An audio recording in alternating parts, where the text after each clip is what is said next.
Ah, quand même mieux quand même. Je galère, mais je lâche jamais rien et ça le fait. Jamais lâcher. Faut jamais lâcher. Bonjour à tous mes abonnés, aux frères et sœurs, aux amis. Mon rabbi, je te bénis, ainsi que... enfin voilà. Normalement, je dois commencer par mon rabbi. Mon rabbi, je te bénis, ainsi que tous les frères et sœurs et les amis. Voilà. Ma patou, contente de t'avoir lu. Oui, je galère, je galère. Mais ce n'est point grave. Oh, comme j'étais petite, je crois que j'avais fabriqué une espèce de truc pour ramer, comme si j'étais dans une barque. C'était marrant. Ouais. Il me semble que je me rappelle d'un truc d'enfance, là, qui me revient. C'est marrant. Faites pas attention à la luminosité, mon téléphone, il est mort. Hein. C'est pour ça que ça arrête pas de passer de l'ombre à la lumière. Mais enfin, comme c'était tout bleu, je me explique pas pourquoi. Ah, il m'est arrivé encore une aventure. Je me demande s'il n'y a pas un esprit chez moi qui veut de l'aide. Ça, on me l'a dit. Hein. J'ai une amie qui me l'a dit. Mais il n'y a pas que ça. Il s'est passé une drôle de chose que je vais vous raconter. Alors, il se trouve que j'ai envoyé 2 courriers. Enfin, c'est ce que j'ai cru. J'avais envoyé 2 courriers de commande à 2 boîtes différentes. Ah ouais. Donc, dans l'esprit, il y a une petite voix qui m'a dit « Dominique, t'es sûr que t'as mis ton courrier ?» Alors, qu'est-ce que j'ai fait? Moi, j'ai vérifié, j'ai regardé où j'avais posé. Parce que comme j'ai descendu un pot de fleurs qui était emballé dans un petit sac poubelle pour le descendre en bas, j'avais posé mon courrier dessus. Et le tout était dans un cabas. Hein. J'ai descendu avec le cabas, avec tout ça dedans. Il se trouve que j'ai posé le pot de fleurs dans le garage, évidemment. Et puis voilà. Donc j'avais bien une lettre que j'ai mis, mais il en restait une. Enfin, soi-disant. Moi, je cru que j'avais les 2. J'ai rien compris. Je sais pas parce que non, ça se fait pas. J'y suis allé 2 fois mettre de courrier à quelques jours d'intervalle. Donc, ça se peut pas qu'il y avait les 2 lettres. Donc, dans mon esprit, il y a une petite voix qui m'a dit « Dominique, t'es sûr que t'as mis ton courrier tu voudrais pas vérifier ?» Et je me suis rappelé que j'avais posé la lettre sur le pot de fleurs qui était posé dans le garage. J'ai regardé et j'ai rien vu. Il n'y avait rien. Je comprends rien du tout. Elle y était pas. J'ai dit, bon, bah Dominique, tu l'as mis donc. Ouais, je l'ai mis, oui, c'est sûr. Ce qui m'est arrivé là hier, je suis descendu au garage. Hein? Puis je regarde où c'est qu'il y a le pot de fleurs. Ma lettre était dessus. Incroyable mais vrai. Blanc sur blanc, bon, je veux bien que j'aurais pas pu voir la lettre, mais bon, hein, non, je l'aurais vu, puisque j'ai pris le pot de fleurs, je l'ai soulevé, j'ai regardé, j'ai dit non, il n'y est pas, donc je l'aurais vu, ça y était, hein. Donc il y a quand même des drôles de choses qui se passent chez moi quand même, hein. Enfin, c'est marrant. Donc, qu'est-ce que j'ai fait hier, ça doit être hier, ouais, vers 9h du soir, 9h15, 9h20, je suis descendue, et j'ai mis ma lettre. J'ai dit, on va me prendre pour une folle, il n'y avait personne dans la rue, j'ai dit, de toute façon, j'ai le droit d'aller mettre ma lettre, j'ai dit, j'ai loupé une semaine, je crois. Une semaine. Par contre, là, c'était l'appareil pour les oreilles, et puis pour affûter les couteaux, et puis l'allume-gaz. Sinon, pour les autres trucs, non. Ça, c'est parti, ça, par la suite. Non, mais il m'arrive que des trucs comme ça. Et les gens, ils voudraient pas croire, mais pourtant, il m'arrive que des aventures comme ça, des trucs paranormaux. Non, parce que je sais où c'est que je mets mes affaires. Là, je viens de finir ma couture, là, parce que j'ai transformé une couverture en housse, mais je n'avais pas fait dans le bon sens pour mettre par-dessus mon matelas. Ça me fait une double housse, comme ça. Donc, j'ai fait tout ça tout en réécoutant ma vidéo qui fait 2 heures. J'avais réuploadé cette vidéo une 2e fois, parce que j'ai dit, bon, bah, elle a disparu. Et puis, oh, Eureka, si on peut le dire. Je regarde et je dis, oh bah ma vidéo, elle a déjà été regardée, et puis elle est là, en fin de compte. Mais ça rame tellement avec ma Wi-Fi, que comme je regarde, et ça fait un décalage dans le temps, si on peut dire, qui fait que, ce que je peux pas voir ce qu'on me montre pas, hein, voilà. Parce que ça rame. Ah, ça, pour ramer, ça rame. Enfin, du coup, j'ai arrêté le réuploadage de ma vidéo, pas. Et puis voilà, tout est rentré dans l'ordre. 57 pouces que tu m'as mis, ma patou. Ah bah dis donc, on peut dire que comme tu donnes, t'es généreuse, toi, hein. Ouais, t'inquiète pas, ton message, je l'ai vu, il y a la cloche, hein, tu pointes sur la cloche et tu vois les écrits qu'on te met à côté, hein, et puis je l'ai aussi dans mon GML. Donc j'ai tout vu, j'ai lu tout. J'ai dit mince, 57 pouces, eh ben, t'es généreuse. Oui, ce truc-là, il est parti, ça n'a pas dû plaire à YouTube, il n'y a pas de raison que ça ait été enlevé. Bon, t'avais le droit de faire t'avais le droit de me faire de la pub. T'avais le droit de dire ce que tu ressens. Non, non, ça plaît pas YouTube. Il faut pas me, hein, il faut surtout pas me soutenir. Non, non, non, ça plaît pas. Merci à toi quand même, ma belle. C'est ainsi. Bon, bah, je vais reprendre hein, là où j'étais arrêté. Au chapitre 7, le frère de Dieu, Jacques, Gnostissime. Il y en a un autre qu'on appelait aussi le frère de Dieu. Je crois que c'est Noé ou Noah. Si je me trompe pas. Si je me trompe, Seigneur, ben je rectifierai, mais voilà, il y en a très peu qui les ont appelés le frère de Dieu. Alors, le frère de Dieu, Jacques, Gnosticisme et judéo-christianisme.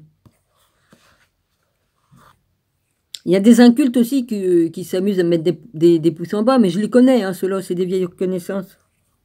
Ils se font plaisir. Bah, ils ont pas de vie, hein. Les narcissiques pervers, c'est comme ça, ils ont pas de vie. Alors, les seuls trucs qui les font jouir, c'est d'écrire des méchancetés. Bon, ça, ils le font plus. Ou de nous mettre des pouces en bas pour nous disqualifier sur YouTube, hein. Voilà, bon. Faites-vous plaisir. Ça dure qu'un temps, hein. Il n'y a qu'un temps pour tout, hein. Un temps pour vivre, pour mourir et puis pour revenir. Ouais, on revient. Bah, ça, c'est sûr, hein.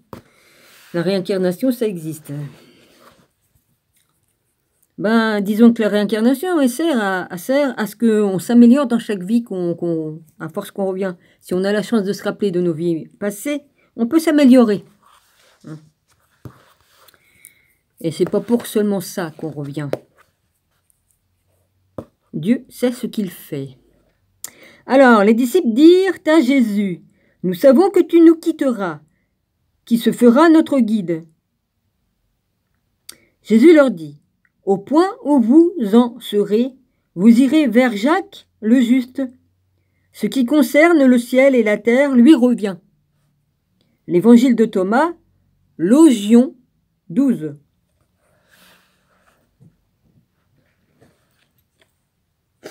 Ça me chatouille le nez. C'est pas grave.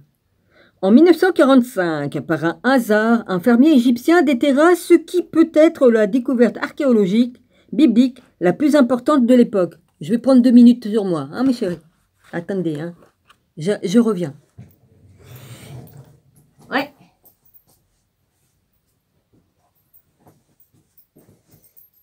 Alors. C'est lourd à prendre parce que j'ai une dizaine de livres là-dedans. Ouais, là-dedans, j'ai tout. Ah bah ça pèse de son poids, hein, les gars. Hein, ouais. Et c'est bien emballé. Hein. Là, il n'y a pas... Bon.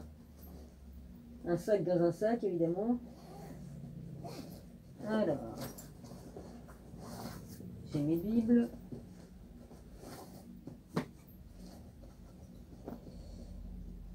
Qu'est-ce que j'ai là-dedans? Ouais. J'ai les livres que j'ai déjà lus. C'est ce qui me plaît. Je vais les sortir. Les gars, je vais vous les sortir.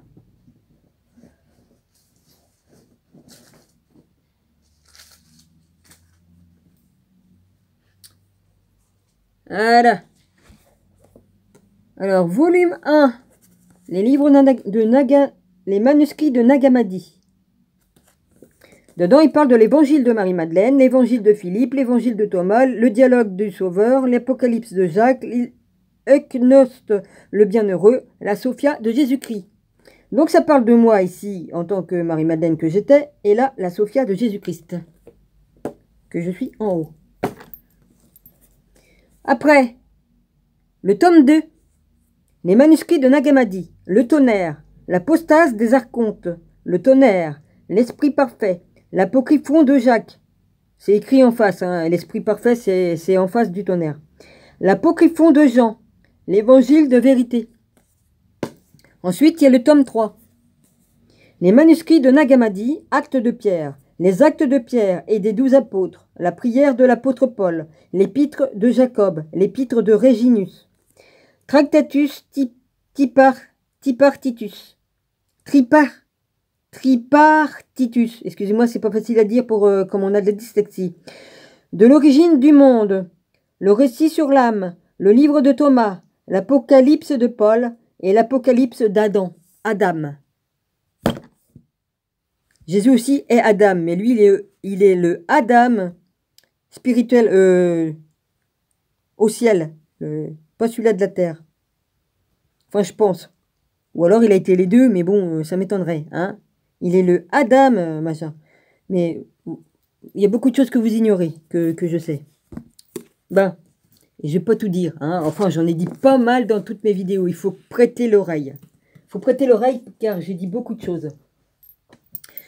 J'ai ça, Enoch, j'ai déjà présenté. Hein, le seul livre que le Christ citait régulièrement parce qu'il le connaissait par cœur. Pourquoi? Parce qu'il faisait partie de la Torah et qu'il a été écarté de la Torah. Ça gênait trop. Hein, voilà. Là c'est le livre secret d'Enoch. Voilà. C'est très intéressant aussi. Il y a la version slavonique et la version en français. Voilà. Ça aussi, j'ai tout lu sur mon ancienne chaîne, sur cette chaîne-là que j'ai. Et puis voilà. Et je continuerai à sortir la vérité. Voilà. Voilà qui est fait. Et vous inquiétez pas, hein, Jacques, je vais vous le lire là, parce que je l'ai dans mes livres. Hein, je l'ai dans mes livres. On doit sortir la vérité. Merde, t'as qu'à abîmer tes breloques là. Oh, mes breloques, c'est mes histoires. Enfin. Alors voilà qui est fait. Alors, c'est pas des breloques, c'est des trucs sacrés. Enfin, sacrés, oui. Bah oui, il y a le... Merde, je sais même plus. Ah, il y a le double, le truc de Salomon. En double. J'ai la croix de vie, ça j'ai le droit de la porter, la croix de vie. Il n'y a rien de mal à porter la croix de vie. Et dessus, j'ai une croix, une triple croix. Une croix qui fait triple. Voilà, c'est tout. Ah oui, puis j'ai l'autre truc, moi, faut pas que je perde non plus. Oui, j'ai ma pierre pour... Ah oui, ça. Et j'ai ça. C'est une pierre qui, soi-disant, protège des trucs, des ondes néfastes. Mais bon, comme le Linky ou les conneries comme ça. Oh, bah j'ai dit le nom. Bah, de toute façon, vous l'avez appelé comme ça, votre compteur intelligent. Hein? Moi, j'ai jamais vu des appareils qui soient intelligents. Ah oui, pour tout ça, parce que ça tourne avec Lily machin truc. Ah ah. Elle n'est pas intelligente du tout. Elle peut pas avoir l'intelligence de Dieu en elle. Impossible. C'est juste une copie d'une copie d'une copie d'une copie. Une photocopie, quoi. Le problème, c'est que... Oui, bon, non, je vais me taire parce que si je dis des choses, je risque d'avoir des problèmes. J'ai des connaissances et puis je sais certaines choses. Mais des fois, on peut pas tout dire. Ouais. Donc, je vais m'abstenir. Parce que j'ai pas envie de gâcher ma vidéo, hein, ok? Je travaille dur, donc je tiens pas à ce qu'on me machine ma vidéo pour des trucs que je dis. Donc, j'y vais.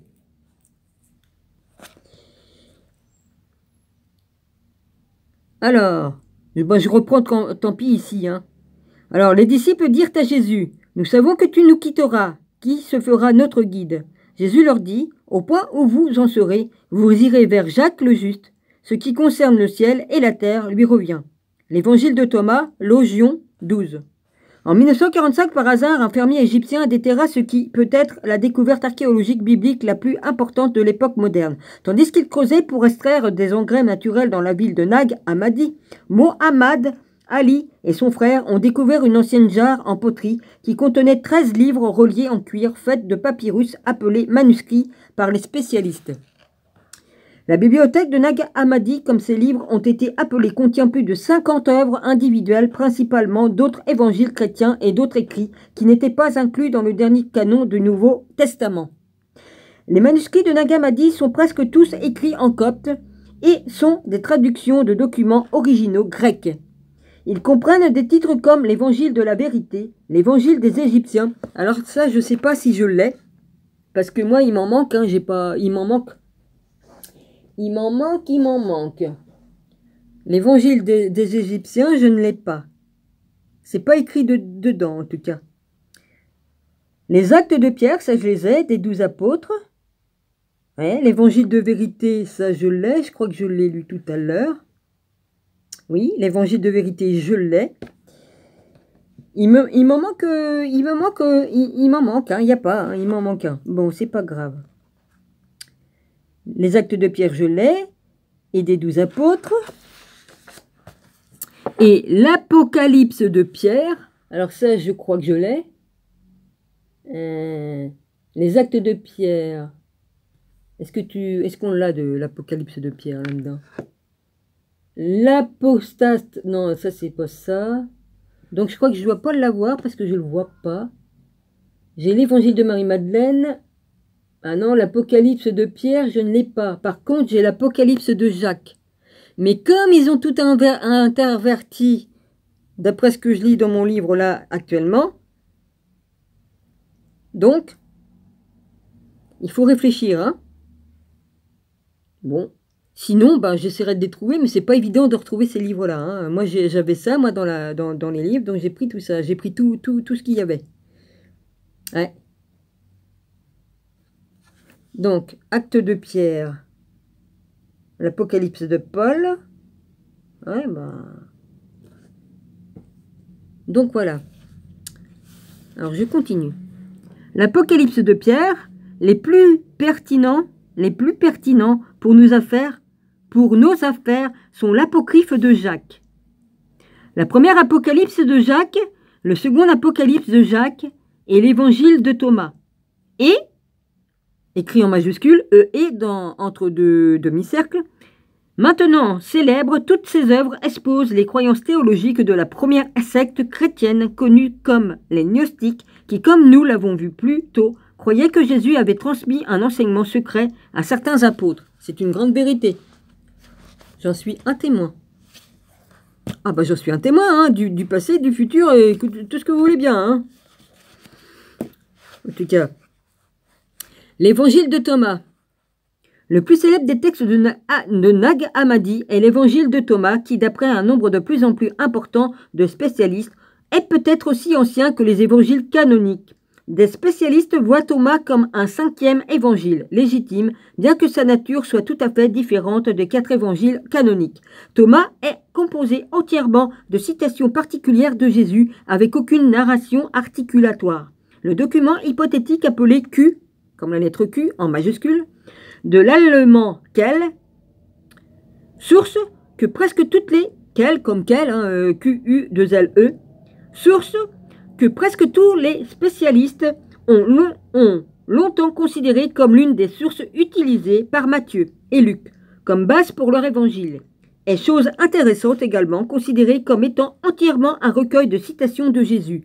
Quelques spécialistes se demandent si l'évangile de Thomas ne serait pas en fait le document Q manquant. Quel que soit le cas, ce qui a attiré l'attention du public est le fait que de nombreuses citations dans l'évangile de Thomas ne se trouvent pas dans les évangiles canoniques. Pourraient-elles être d'authentiques citations de Jésus égarées? De plus en plus de spécialistes pensent qu'au moins certains le sont. Demande et tu recevras. Vous avez qu'à... Il suffit de demander et puis de toute façon les réponses ils nous viennent. Hein, ouais. Ce qui est pertinent dans notre quête est une référence unique à Jacques dans l'évangile de Thomas. Citation 12, citée plus haut. Nous avons ici clairement une traduction concurrente à celle trouvée dans les évangiles canoniques, une tradition qui représente Jacques comme le chef des apôtres plutôt que Pierre. C'est une grande vérité, Jacques était le grand chef, puisqu'il était le frère de Jésus. Ce qui est particulièrement significatif est que l'évangile de Thomas n'est pas une œuvre judéo-chrétienne, mais gnostique. Ben oui, c'était des gnostiques, hein. Nous savons donc que 2 traditions en dehors des courants dominants revendiquaient la priorité de Jacques. Est-il possible que les évangiles canoniques se soient trompés? L'évangile de Thomas n'élève pas seulement Jacques par rapport à Pierre, mais élève également Thomas, d'après qui est nommé l'évangile. Dans le Logion 13, suivant immédiatement, le Logion de Jacques, il y a une parallèle stupéfiant à la célèbre histoire canonique. Ouais, ben j'ai l'esprit qui se remet sur moi, hein. C'est comme ça. Je brûle. Et je mens pas, hein. C'est une grande vérité, hein. Alors, suivant immédiatement le Logion de Jacques. Il y a un parallèle stupéfiant à la célèbre historique canonique à Césarée de Philippe, dans lequel Jésus interroge les disciples sur qui les gens pensent qu'il est. Dans les évangiles synoptiques, Pierre donne sa célèbre réponse. « Tu es le Christ » Marc 8, 2.27-30, Luc 9.18-21, Matthieu 16, 2.13-20. Dans l'évangile de Matthieu, Jésus ensuite désigne Pierre comme la pierre sur laquelle il bâtira son église. Cette unique déclaration a été à la base de la revendication de l'autorité apostolique par l'Église catholique romaine à ce jour. Honte à vous. Ce qui est frappant est que dans la Logion 13, oh ben ça pour frapper, ça va vous frapper. Hein. Ça, la spatule, vous allez l'avoir. Hein. La colère de Dieu va s'abattre. Hein. Ce qui est frappant est que dans la Logion 13 de l'évangile de Thomas, c'est Thomas qui donne la réponse correcte, tandis que Pierre se trompe en identifiant Jésus à un ange. Oh bah moi, des fois, je dis mon ange, mais c'est mon ange gardien aussi. Je le considère comme un ange gardien, comme un père, comme un frère, comme un ami, tout ça. Et comme mon Dieu, évidemment, hein. Il est tout ça pour moi.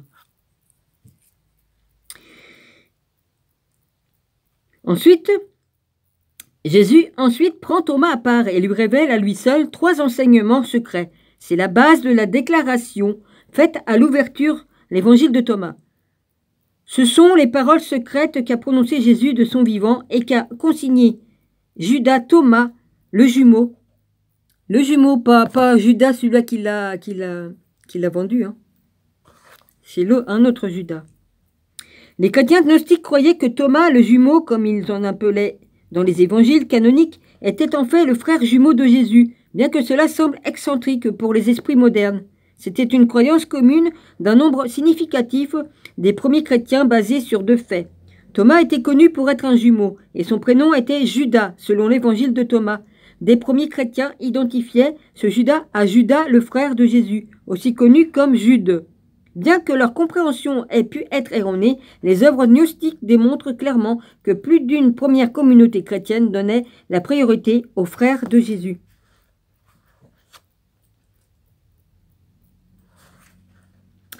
La passation de pouvoir à Jacques dans la citation 12 présente une différence significative avec la description par Clément dans le compte-rendu conservé dans l'histoire ecclésiastique de Zeb. Là, comme nous l'avons vu, et Jésus et les apôtres donnent le pouvoir à Jacques. Chez Thomas, c'est Jésus seul qui présente Jacques aux apôtres. Comme leur dirigeant, le plus frappant est le langage exalté utilisé concernant Jacques, ce qui concerne le Pinter Juste James 107. Je vais sur la page 159. 150. C'est la page 149, je vais à la page 150. Excusez-moi.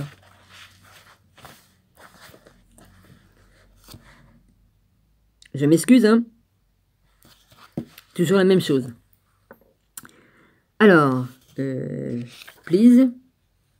Jacques, ce qui concerne le ciel et la terre, lui revient. John Pinter note qu'un tel langage ne devrait pas être forcément si surprenant, car c'est en fait une expression qui est comparable à d'autres citations concernant la vertu, incluant Abraham et les patriarches en général, Moïse, David et le Messie, ainsi qu'Israël en bloc. Numéro 2, il y a un petit 2 là, Pinter fait référence à des exemples tels que dans Baruch, ou Bacuc, non on dit Baruch, B-A-R-U-C-H, 2, 14.2.19-. Le monde était créé par les vertueux, les mots vertueux et juste sont interchangeables. Pinter conclut à propos des preuves trouvées chez Thomas, la reconnaissance du rôle de dirigeant de Jacques et la vénération de la famille de Jésus indique que cette tradition a pris sa source dans une forme de judéo-christianisme avec le souvenir continue. Il y a un hélicoptère qui passe. Je l'entends, il est loin, mais je l'entends. Du rôle de Jésus et de sa famille. Cette tendance dans le judéo-christianisme est évidente partout dans la littérature gnostique.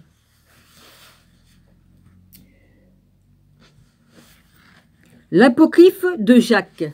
Ah, bah je l'ai là, hein, les gars. Hein. Cher Jacques. C'est par là, Jacques. Attends. Voilà, je l'ai là. Je l'ai là, mais le problème, tu vois, ces livres-là, j'ai acheté ces livres-là et puis ils les mettent dans un ordre sur le devant. Mais le problème, c'est qu'ils les ont pas mis à leur place indiquée dans le livre. Mais enfin, une fois qu'on le sait, on le trouve. L'apocryphon de Jean. L'apocryphe de Jean. L'apostase des archontes. Ils ont bien existé, les archontes. Et puis, il y en a qui disent qu'ils n'existent plus. Si. Ils sont encore à faire les cons. Il doit en rester des descendants. Excusez-moi. L'évangile de vérité. L'évangile de vérité. C'est où, Jacques? L'apocryphon de Jacques. Voilà. Il est là. Jacques écrit à, il manque un mot, que soit avec vous la paix issue de, la paix, l'amour issu de, tout ça est mis entre parenthèses, l'amour, la grâce issue de la grâce, la foi issue de la foi, la vie issue de la sainte vie. Puisque vous l'avez demandé, je vous ai envoyé un livre secret révélé à Pierre et à moi-même par le Seigneur. Je ne pouvais pas me détourner de vous ou vous contredire. Accent circonflexe mis entre parenthèses entre deux demi-cercles. Mais je, entre parenthèses, les, alors elle, plus loin, les écrit, c'est entre parenthèses, dans l'alphabet hébraïque. Et je voulais envoyer à vous uniquement. Ça devait être codé aussi.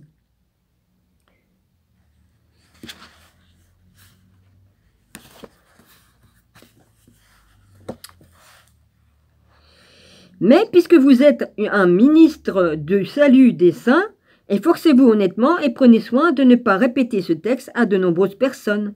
Ce que le Seigneur ne désire pas dire à nous tous, ses 12 disciples, mais bénis seront ceux qui seront sauvés par la foi de ce discours. Je vous ai ainsi envoyé, il y a 10 mois, un autre livre secret que le Seigneur m'a révélé, dans les circonstances cependant considérées que celui-là m'a été révélé. À moi, Jacques, mais celui-ci, entre parenthèses 3 points, avec un numéro 20, les 12 disciples étaient tous assis ensemble et ce sous-fragment d'industrie indétruisible. Hein?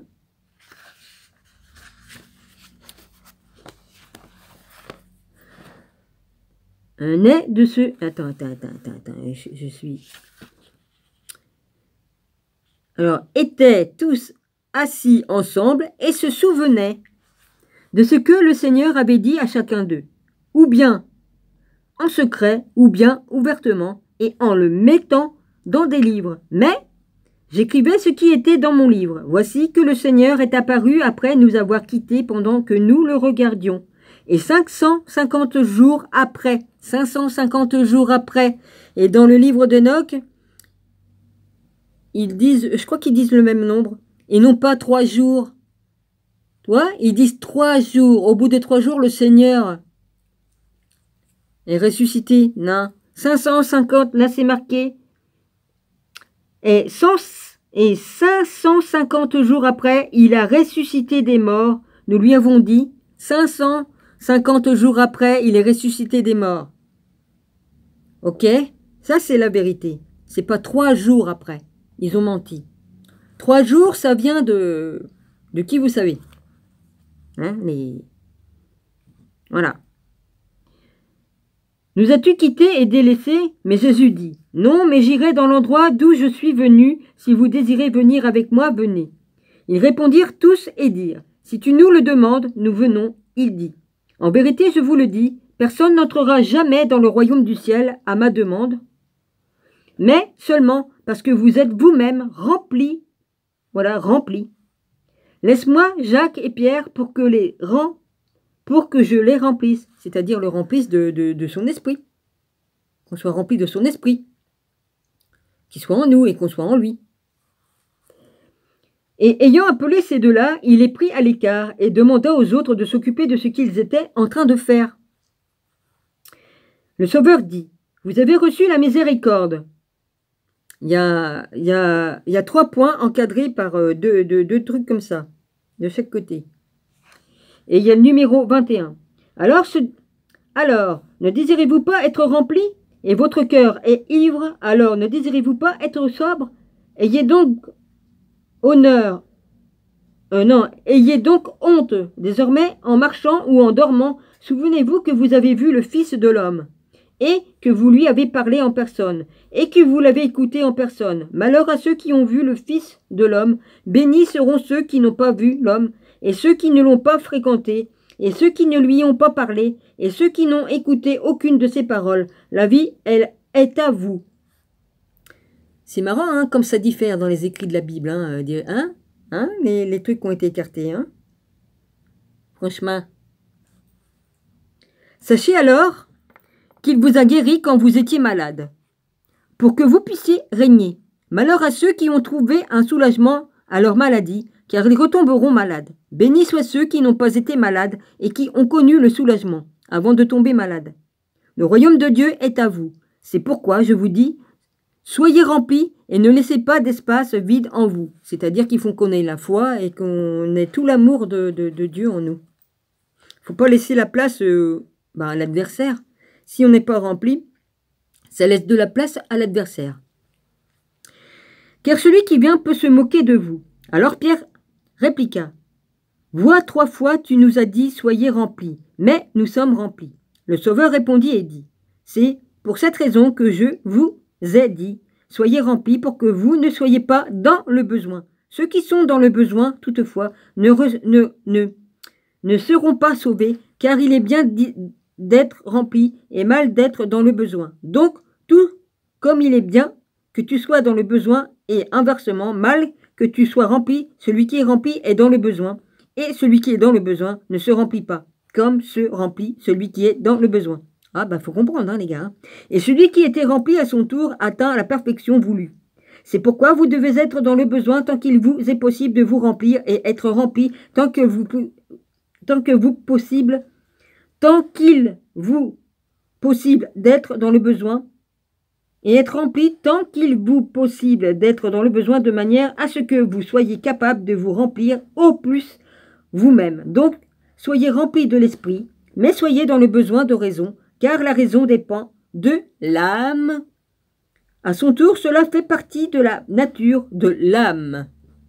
Mais je répondis et je lui dis, « Seigneur, si tu le désires, nous pouvons t'obéir, car nous avons abandonné nos pères et nos mères, et nos villages, et nous t'avons suivi par conséquent. Accorde-nous. Il manque un bout là, vas-y. Oui, c'est ça, le hack. Accorde-nous de ne pas être tenté par le diable, celui qui est mauvais. Le Seigneur répondit et dit, « Vous voyez qu'est-ce que j'ai dit avant de lire tout cela? J'ai bien dit la même chose. Hein. Ouais. Quelles sont la preuve que Jésus m'a mis tout en moi? Hein? Ouais. Merci Seigneur.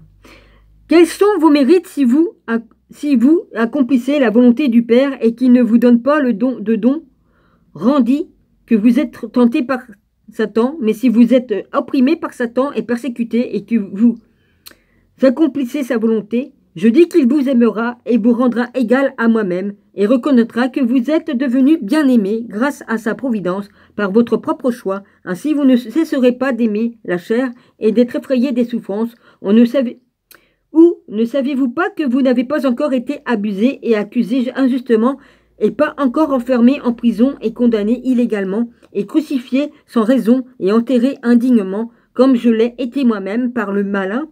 Osez-vous épargner la chair, vous, pour qui l'esprit est un mur d'enceinte, si vous considérez le temps depuis lequel le monde a existé avant vous, et le temps pendant lequel il existera après vous, vous découvrirez que votre vie n'est qu'un seul jour et vos souffrances qu'une seule heure, car le bien n'entrera pas dans le monde.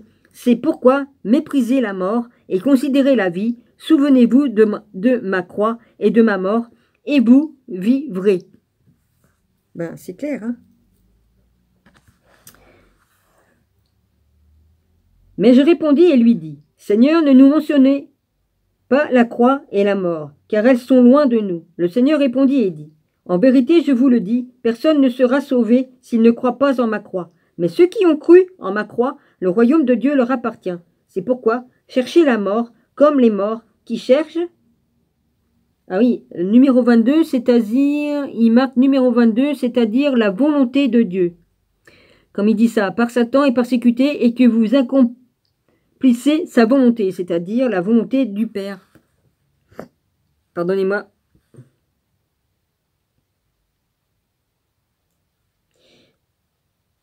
C'est pourquoi chercher la mort comme les morts qui cherchent la vie, car ce qu'ils cherchent leur est révélé, et qu'il y a-t-il là pour les inquiéter, comme pour vous, quand vous examinez la mort, elle vous apprendra l'élection. En vérité, je vous le dis, aucun de ceux qui craignent la mort ne sera sauvé, car le royaume de Dieu appartient à ceux qui exécutent. Eh oui, moi je ne crains pas la mort, ni quoi qu'est-ce. Au sens de mettre à mort. Ok. La mort ne sera sauvée. Car le royaume de Dieu appartient à ceux qui exécutent. Devenez meilleurs que moi, faites en sorte de ressembler vous-même au Fils du Saint-Esprit. Alors je lui demandai, Seigneur, comment serons-nous capables de prophétiser auprès de ceux qui nous demandent de prophétiser, car ils sont nombreux à nous demander et à compter sur nous pour entendre un oracle venant de notre part. Le Seigneur répondit et dit, savez-vous que la tête de la prophétie a été coupée? Oui, la tête de Jean. Mais je dis, est-il possible d'enlever la tête de la prophétie? Le Seigneur me dit, quand vous en viendrez à connaître le sens de la tête et à savoir que la prophétie provient de la tête, alors vous comprendrez le sens de sa tête fut enlevé. Au début, je vous ai demandé je vous ai parlé sous forme de parabole et vous n'avez pas compris. Pourtant, vous étiez ceux qui me servaient de parabole dans les paraboles et qui me servaient de ce qui est franc dans les mots qui sont francs. Hâtez-vous d'être... Je comprends mieux pourquoi nous, on est les francs. Hein? Pas les francs-maçons, les francs, les Français. La France. Pour ça qu'on est tant détesté. On fait partie de... Il n'y a pas de hasard pour qu'on s'appelle comme ça. Bon, les autres, ils ont pris franc-mac, mais ça n'a rien à voir. Les francs. Hâtez-vous d'être sauvés sans être pressés. Soyez plutôt impatients de votre plein gré, et si possible, arrivez même avant moi, car ainsi le Père vous aimera. Oh que si qu'il nous aime, le Père. En tout cas. Ensuite, arrivez à haïr l'hypocrisie et la pensée du mal, car c'est la pensée qui donne naissance à l'hypocrisie. Mais l'hypocrisie est éloignée de la vérité. Ne laissez pas se faner. Ouais, bon. Mon nom, mais ça s'écrit pas comme ça, les gars. Je rigole, je plaisante. C'est mon nom qu'on m'a donné. Le royaume du ciel, car il est comme une pousse de palmier dont les fruits sont tombés autour de lui. Ils produisent des feuilles et après avoir germé, ils provoquent l'assèchement de leur ventre. Ainsi, en est-il aussi du fruit qui a poussé à partir de cette seule racine. Quand elle a été cueillie, le fruit était né de plusieurs. Après, il y a des accents circonflexes. Ah, ça y est, ça revient. Et puis, entre deux boucles demi-cercle. Elle, numéro 26, était certainement bonne. Et, s'il était possible de produire de nouvelles plantes, maintenant tu la trouverais. Puisqu'on m'a déjà rendu gloire de cette manière, pourquoi me retenez-vous dans mon désir de partir? Car après le labeur, vous m'avez contraint à rester avec vous 18 jours encore. C'est différent que de ce qu'il y a dans la Bible, hein, les gars. Hein. À cause des paraboles. Il suffisait que certains écoutent les enseignements et comprennent les bergers et les graines et la construction et les lampes des vierges et le salaire des artisans et le dictrachme et la femme. Oui, la vieille, ça parle de la vieille femme qui avait rien et elle a donné sa dernière pièce. Elle a tout donné. Comme moi, pareil. Ah ben, Jésus l'a dit, hein.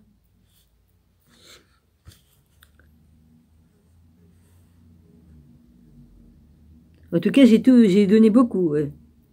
En 5 ans, bientôt, ouais. Alors, soyez fervents du verbe. Ah bah ça, j'adore. Car concernant le verbe, sa première partie est la foi. Ça, j'adore aussi. La deuxième, c'est l'amour. Ah ça, alors, tout ça, j'aime. La troisième, les travaux, car la vie provient d'eux. Car le verbe est comme une graine de blé. Quand quelqu'un l'a semée, il avait foi en elle. Et quand elle a germé, il l'a aimée parce qu'il a vu plusieurs graines à la place d'une. Et quand il a eu travaillé, il a été sauvé parce qu'il l'a préparée pour de la nourriture. Et à nouveau, il en a laissé certaines pour les semer. De même, vous pouvez recevoir le royaume du ciel tant que vous recevrez ceci par la connaissance. Vous ne serez pas capable de le... Attendez. Tant que vous recevrez ceci par la connaissance, vous ne serez pas capable de le retrouver. C'est-à-dire les fruits tombés. La racine, et après c'est marqué pluriel. Par conséquent, je vous le dis, soyez sobres, ne vous y fiez pas. Et de nombreuses fois, je vous ai dit à vous tous ensemble, et je t'avais dit à toi seul, Jacques, soyez sauvés. Et je t'ai ordonné de me suivre, et je t'ai enseigné ce qu'il fallait dire devant les archontes. Mais cette bébête. Oui, bah c'est des gens, comme à notre époque-là, hein, qui se font passer pour des dieux, hein, mais qui sont rien du tout de tout ça. C'est juste de la magie égyptienne ou des conneries comme ça. Ils se sont fait passer pour des dieux en faisant du passe-passe, quoi. Hein? On connaît leur magie. Remarque que je suis descendu et que j'ai parlé et que j'ai subi des tourments et que j'ai emporté ma couronne après vous, avoir sauvé, car je suis descendu pour demeurer avec vous, afin que votre tour vous puissiez de nouveau, qu'à votre tour vous puissiez demeurer avec moi et en trouvant vos maisons sans toit. J'ai élu domicile dans les maisons qui pouvaient me recevoir au moment de ma descente. Par conséquent, ayez confiance en moi, mes frères, comprenez ce qu'est la grande lumière. Le Père n'a pas besoin de moi, car un Père n'a pas besoin d'un Fils, mais c'est le Fils qui a besoin du Père. Bien que j'aille à lui, car le Père du Fils n'a pas besoin de vous. Écoutez le Verbe, comprenez le savoir, aimez la vie, et personne ne vous persécutera, et personne ne vous opprimera, personne d'autre que vous-même. Bon, t'as fini avec ta trottinette, toi, vas-y. Ô vous, misérables, ô vous, infortunés, ô vous, imposteurs de la vérité, ô vous, falsificateurs de la connaissance, ô vous, pécheurs contre l'esprit, pouvez-vous encore supporter d'écouter quand il vous appartient de parler dès le début? Pouvez-vous vous encore supporter de dormir quand il vous appartienne de vous réveiller dès le début, afin que le royaume du ciel puisse vous recevoir? En vérité, je vous le dis, il est plus facile pour quelqu'un de pur de tomber dans la profanation et pour un homme de lumière de tomber dans les ténèbres que pour vous de régner ou de ne pas régner.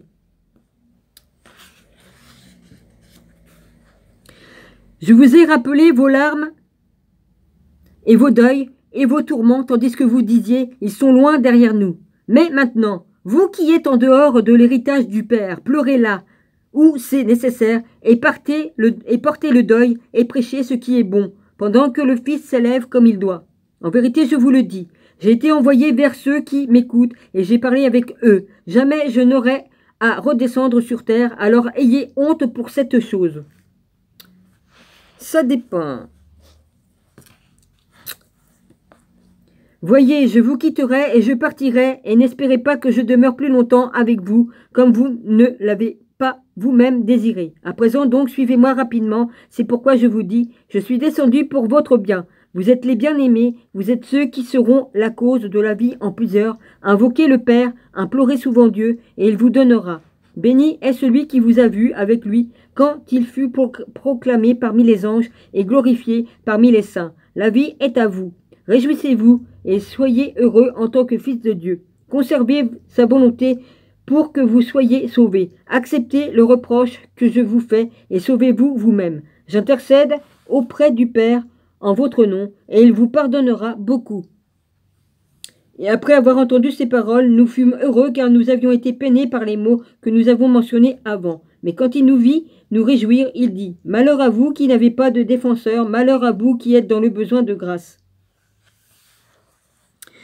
Bénis seront ceux qui ont parlé franchement et obtenu la grâce pour eux-mêmes. Comparez-vous à des étrangers, de quel genre sont-ils aux yeux de votre ville? Pourquoi êtes-vous troublés quand vous vous bannissez de votre plein gré et que vous vous séparez de votre ville? Pourquoi abandonnez-vous votre demeure de votre plein gré, la laissant à la portée de ceux qui veulent y demeurer? Oh, vous parias et fugitifs, malheur à vous, car vous serez pris. Oh, peut-être pensez-vous que le Père aime l'humanité, ou qu'il est rallié sans prière, ou qu'il accorde la rémission à l'un au nom de quelqu'un d'autre, ou qu'il supporte patiemment celui qui le demande, car il connaît les désirs et également ce dont la chair a besoin. Ou pensez-vous que ce n'est pas cette chair qui désire l'âme, car sans l'âme le corps ne pêche pas, tout comme l'âme n'est pas sauvée sans l'esprit. Mais si l'âme est sauvée quand elle est sans malveillance, et que l'esprit est aussi sauvé, alors le corps se libère du péché. Car c'est l'esprit qui ressuscite l'âme, mais le corps qui la tue. C'est-à-dire c'est elle qui se tue elle-même. En vérité, je vous le dis, par aucun moyen il ne pardonnera le péché à l'âme, ni la culpabilité à la chair, car aucun de ceux qui ont revêtu la chair ne sera sauvé. Car pensez-vous qu'ils soient nombreux à avoir trouvé le royaume du ciel? Béni celui qui s'est lui-même vu comme le quatrième dans le ciel.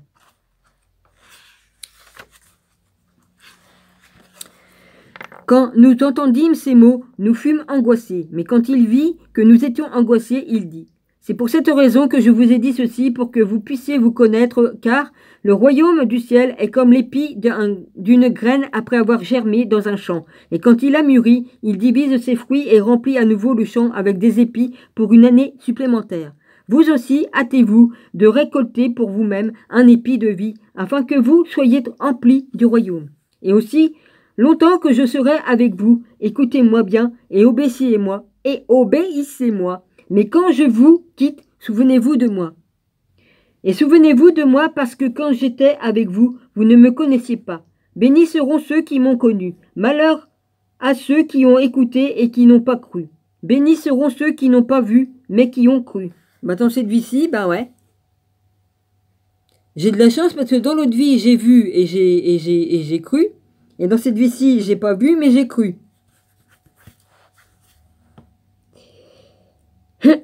Et une fois encore, je prévaux sur vous, car je me suis révélé à vous, construisant une maison qui est d'une grande valeur pour vous, quand vous y trouverez abri, tout comme elle sera capable de se tenir debout près de la maison de vos voisins, quand elle menacera de tomber. En vérité, je vous le dis, malheur à ceux pour le bien desquels j'ai été envoyé ici-bas, dans cet endroit. Bénis seront ceux qui monteront au Père. Une fois encore, je vous réprimande, vous qui êtes devenus comme ceux qui ne sont pas, afin que vous puissiez être avec ceux qui ne sont pas.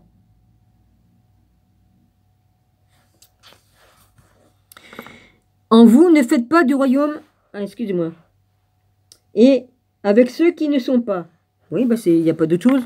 En vous, ne faites pas du royaume du ciel un désert. Ne soyez pas fiers à cause de la lumière qui illumine, mais soyez pour vous-même tel que je suis pour vous. Pour votre bien, je me suis exposé au fléau, afin que vous soyez sauvés.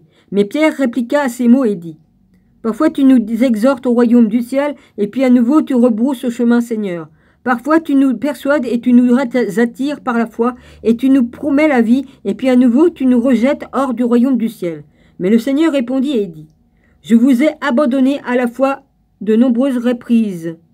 Je vous ai donné à la fois à de nombreuses reprises. Qui plus est, je me suis révélé à toi, Jacques, et vous ne m'avez pas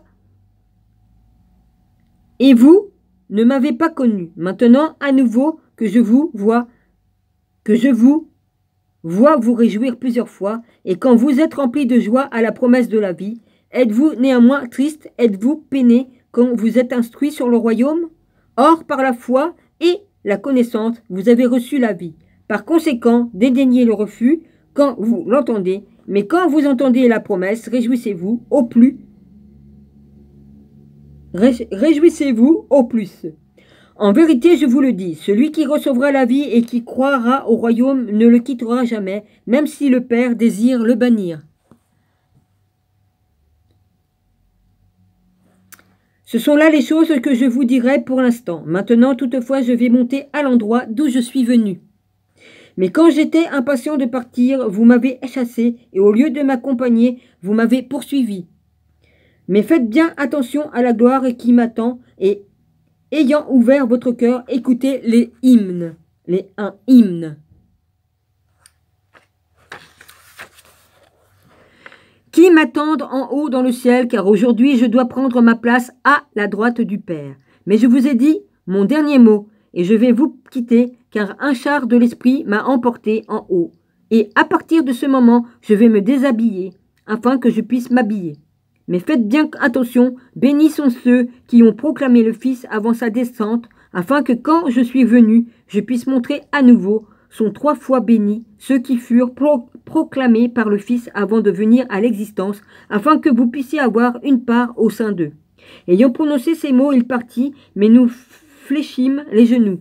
Pierre et moi, et rendîmes grâce et envoyâmes notre cœur en haut au ciel.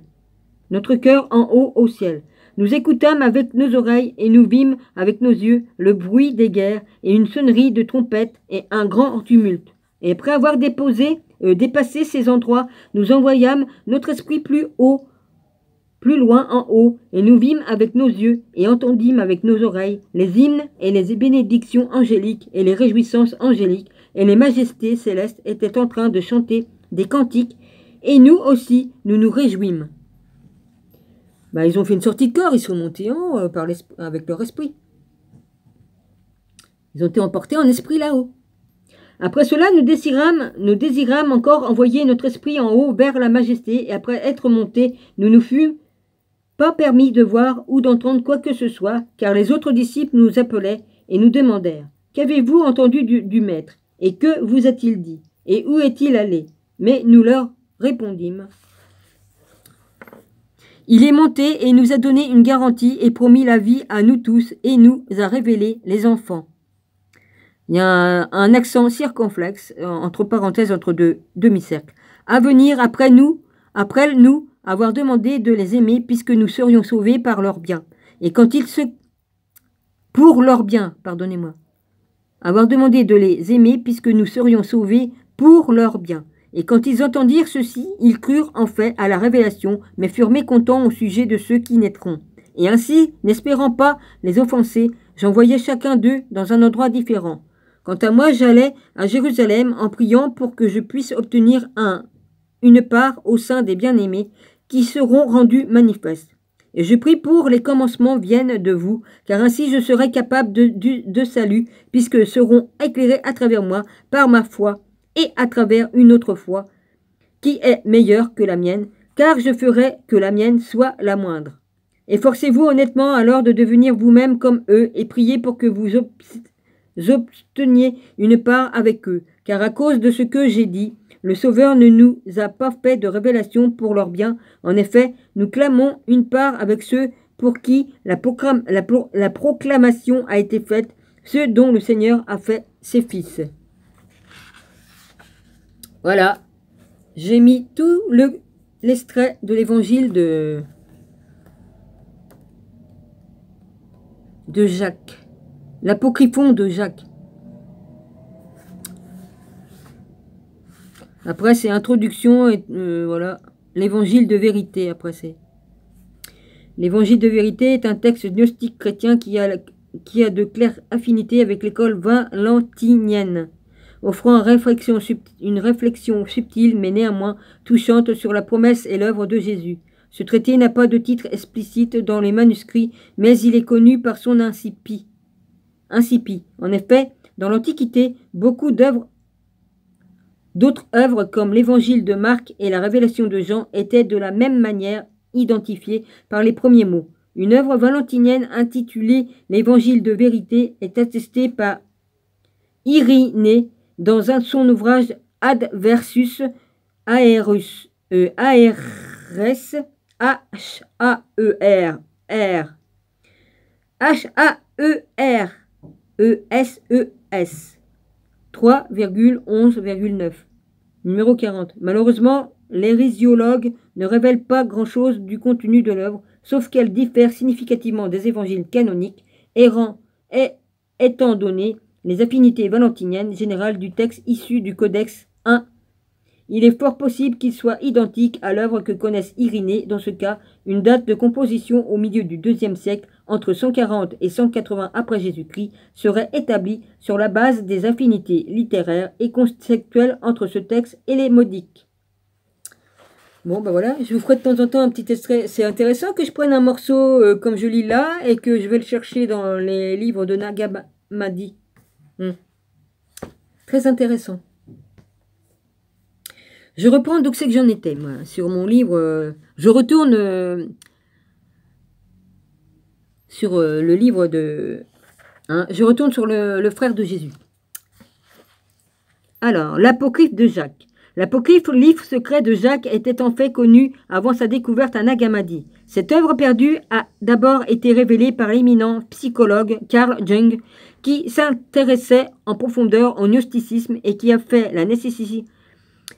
le nécessaire pour qu'une copie trouvée dans un monastère copte soit sortie clandestinement d'Égypte. Bien que ce manuscrit soit devenu l'apocryphe de Jacques, l'œuvre ne porte en fait pas de titre, mais prétend avoir été écrit par Jacques.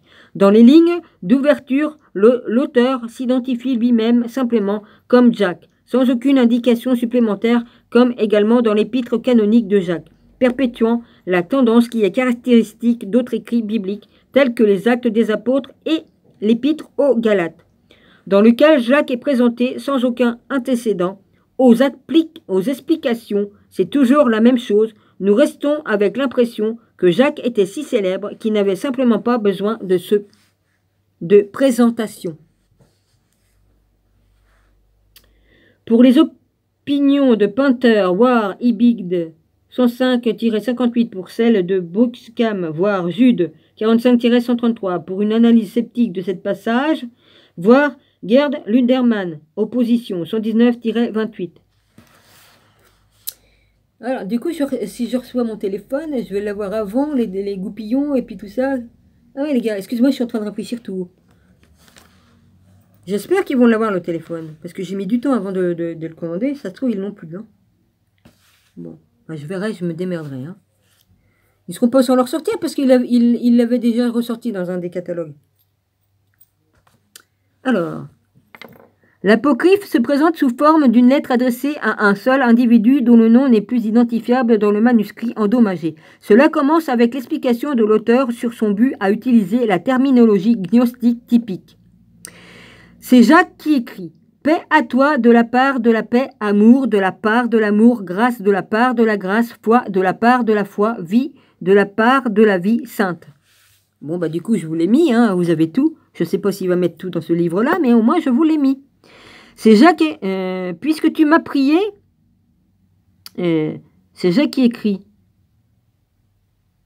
Puisque tu m'as prié de t'envoyer un écrit secret qui m'a été révélé à moi, ainsi qu'à Pierre, par le Seigneur, je n'ai pu certes te refuser ni te parler de vive voix, mais je t'ai écrit une lettre hébraïque non, il n'y a pas de que, Dominique. Hébraïque, nom d'une pipe. Hébraïque, point. Hébraïque, il n'y a pas de point. Et je te l'ai envoyé à toi seul, mais en tant que serviteur du salut des saints, applique-toi et garde-toi de divulguer ces écrits à beaucoup. Maintenant, il est l'heure moi, l'année dernière, enfin, il y a 2-3 ans, et là, cette année-là, et l'année 2020, 21, 19, j'ai révélé tout ça, parce que c'était l'heure de révéler. Alors, applique-toi et garde-toi de divulguer ces écrits à beaucoup. Et garde-toi. Applique-toi et garde-toi de divulguer ces écrits à beaucoup, lui que le Seigneur n'a pas voulu, lui que le Sauveur n'a pas voulu divulguer à nous tous, ces 12 disciples apocryphes de Jacques. 1.1-3. Bien que les premiers mots de l'auteur disent que l'écrit a été révélé à Jacques et à Pierre, cela ne les place pas sur un pied d'égalité comme dans toute la littérature gnostique. Jacques est clairement le chef des apôtres et le gardien des enseignements secrets de son frère. Bah pourtant, Marie-Madeleine, l'apôtre des apôtres, c'est bizarre quand même. Hein. C'est marrant ça. Et puis qu'ils expliquent que Marie-Madeleine, elle a reçu une clé d'argent, alors qu'elle aurait dû avoir la clé d'or. Et que Pierre a eu la clé d'or. Ouais, bah, si quelqu'un aurait dû avoir la clé d'or, c'est plutôt Jacques à ce moment-là. Hein, faut essayer de ça. Moi, je connais toutes les histoires. Hein, j'ai tout lu. Hein, ça fait des années que j'étudie tout ça. Je peux vous dire que... Attention, hein. Ce qui est le plus remarquable ici est la déclaration de Jacques de faire partie des 12. Une affirmation qui a entraîné des spécialistes à émettre l'hypothèse que le Jacques de cette œuvre soit l'apôtre Jacques, le fils de Zébédée. La grande majorité des spécialistes, cependant, maintiennent que c'est effectivement Jacques, le frère de Jésus. Est-il possible que le frère de Jésus ait été dans un des 12, comme il y a 2 autres apôtres appelés Jacques? Ben non. Il faisait bien partie des 12.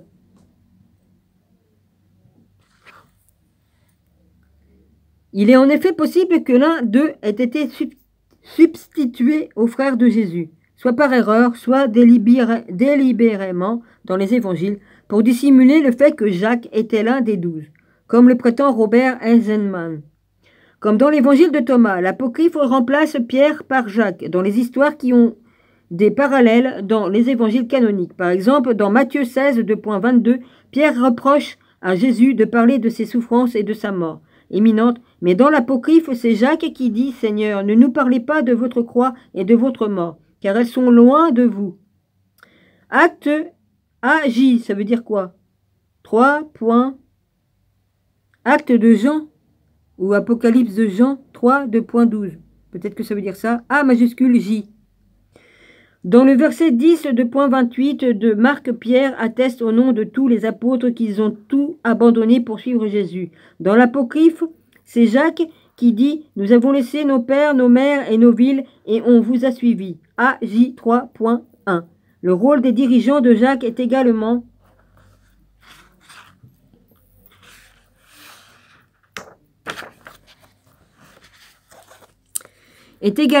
en évidence à la fin de l'apocryphe quand Jacques affecte les disciples à différents territoires de mission et lui-même se rend à Jérusalem. AJ 10 2.10. Comme nous l'avons vu, c'est probablement l'histoire exacte conférant ainsi une certaine crédibilité à l'apocryphe.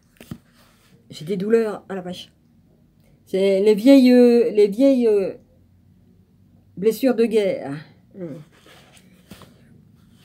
Bon. La première apocalypse de Jacques. Ouais, ça commence à me faire chier, là, j'y vois rien. Les tendances trouvées dans l'évangile de Thomas et à l'apocryphe se retrouvent dans 2 autres œuvres trouvées à Nag Hammadi. La première apocalypse de Jacques et la seconde apocalypse de Jacques, ces 2 manuscrits portent en fait le même nom. Mais les spécialistes les ont distingués en ajoutant premier et second. Ce sont encore des traductions coptes du grec et sont généralement datées du début du IIIe siècle. La plupart des spécialistes pensent que les 2 ouvrages sont basés sur des œuvres judéo-chrétiennes précédentes provenant d'une communauté judéo-chrétienne qui a survécu en Syrie.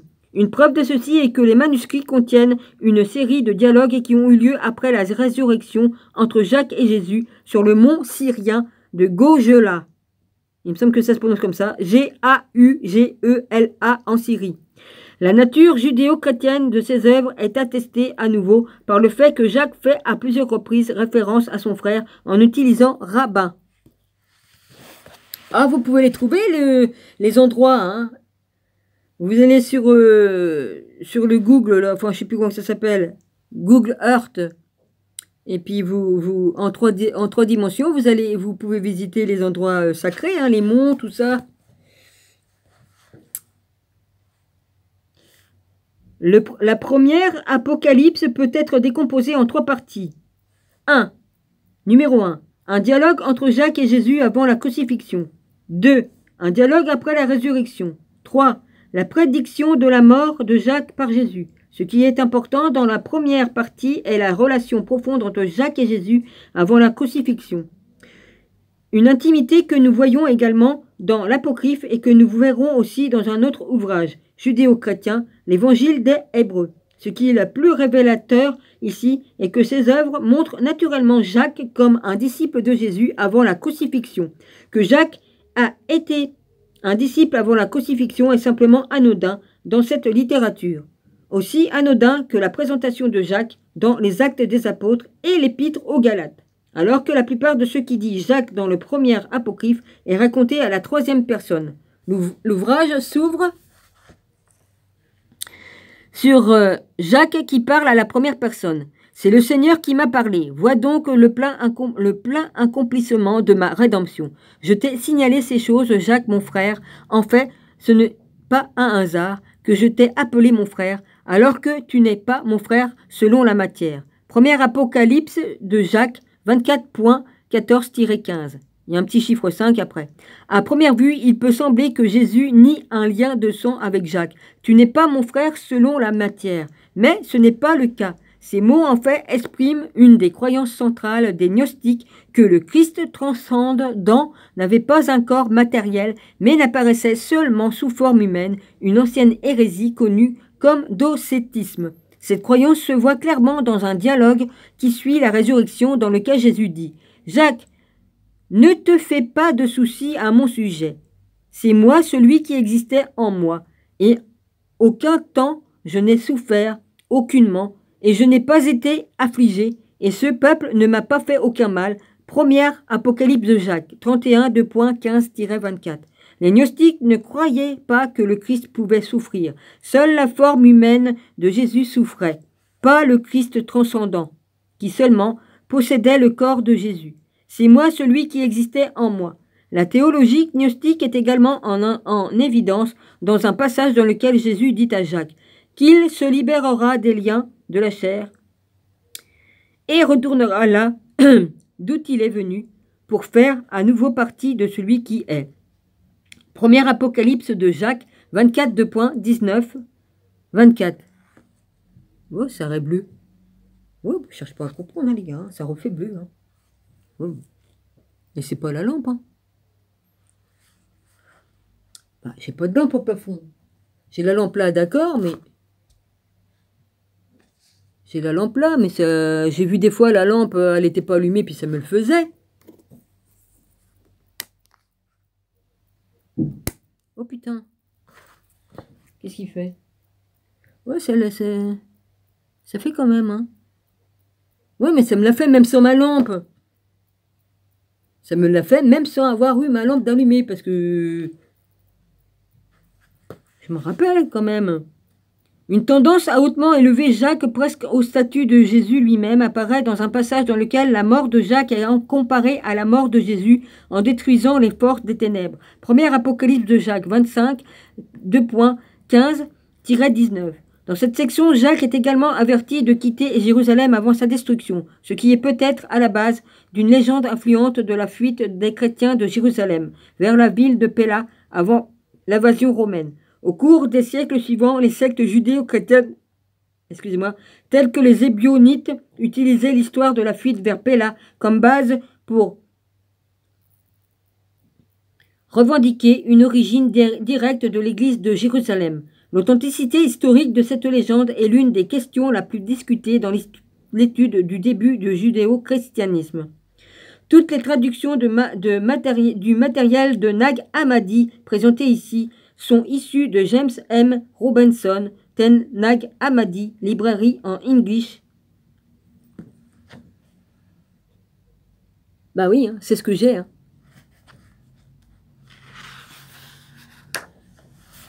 Faut bien le citer, le monsieur, quand même. Un autre incident significatif raconté dans les premiers apocryphes... Un autre incident significatif racontait que la première Apocalypse est un compte-rendu de Jacques faisant des reproches aux disciples, démontrant clairement son autorité sur eux. Première Apocalypse de Jacques, 42, 2.20-24.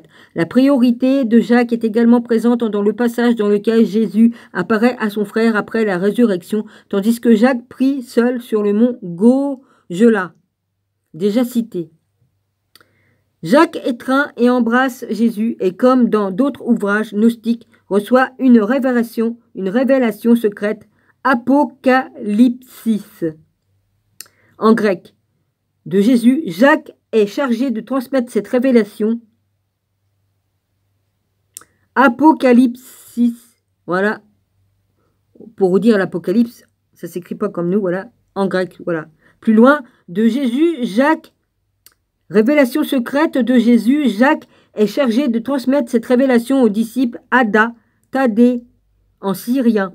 Le Thaddée, qui est censé avoir porté une lettre de Jésus au roi Abgar à Édesse, qui est connu pour avoir été un autre centre de judéo-christianisme, voir chapitre 6.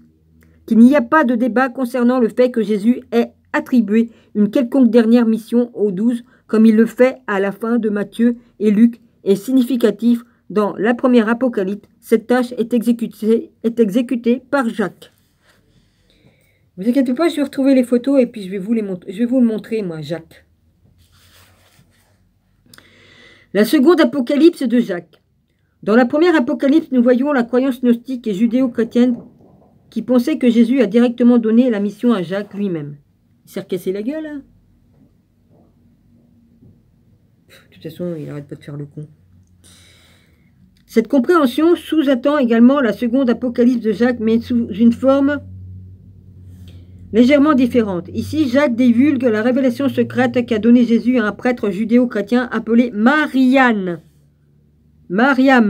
Ah, ça s'écrit, écoutez, c'est pas facile à dire. Mariam, et après il y a un N-E au bout. M-A-R-I-A-M-N-E,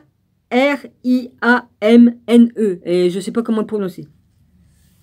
Qui le consigne par écrit. Le père de l'Église, Hippolyte, connaissait apparemment cette histoire, car dans son célèbre ouvrage anti-hérétique, Refutation of all Hérésie, 5.2, il note qu'une secte judéo-chrétienne qu'il appelle Naasen, vénérait Jacques comme celui qui avait transmis les enseignements secrets de Jésus à travers Mariam. Je vais le prononcer comme ça. Les Nazaréens sont presque certainement le même groupe que nous connaissons comme les Nazaréens ou Nazoréens, c'est-à-dire l'église de Jérusalem ou leurs descendants. Dans la seconde Apocalypse, Mariam sert aussi comme juré au procès de Jacques. Marianne, Magdala, Marianne, Myriam. Oulô, je suis en train de chercher là. Oulô. Alors que la première Apocalypse élève Jacques, le caractéristique la plus remarquable de la seconde Apocalypse est que Jacques est élevé à un niveau bien au-dessus de celui trouvé dans n'importe quelle autre œuvre gnostique ou judéo-chrétienne, comme dans Mémoire d'Égypte, qui est probablement la base de la seconde Apocalypse. Jacques explique que la porte de Jésus signifie la porte pour la vie éternelle ou la porte pour le paradis. Dans l'évangile de Jean, aux accents gnostiques, Jésus parle de lui comme la porte, voir Jean 10.9. Dans la seconde Apocalypse, Jacques est décrit comme le gardien de la porte pour le paradis, quelque peu analogue au rôle traditionnel de Saint Pierre aux portes du paradis. La seconde Apocalypse dit même que ceux qui passent la porte du paradis appartiennent et à Jésus et à Jacques. Alors les gars, vous avez menti sur Pierre, Saint Pierre, hein? C'est plutôt Saint Jacques, hein?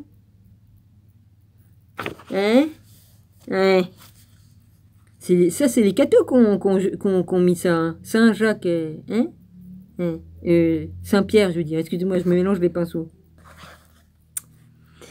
Dans un passage, on fait référence à Jacques comme l'illuminateur et sauveur. Seconde Apocalypse de Jacques 55.17-18. Dans un autre passage, Jacques est celui béni des cieux.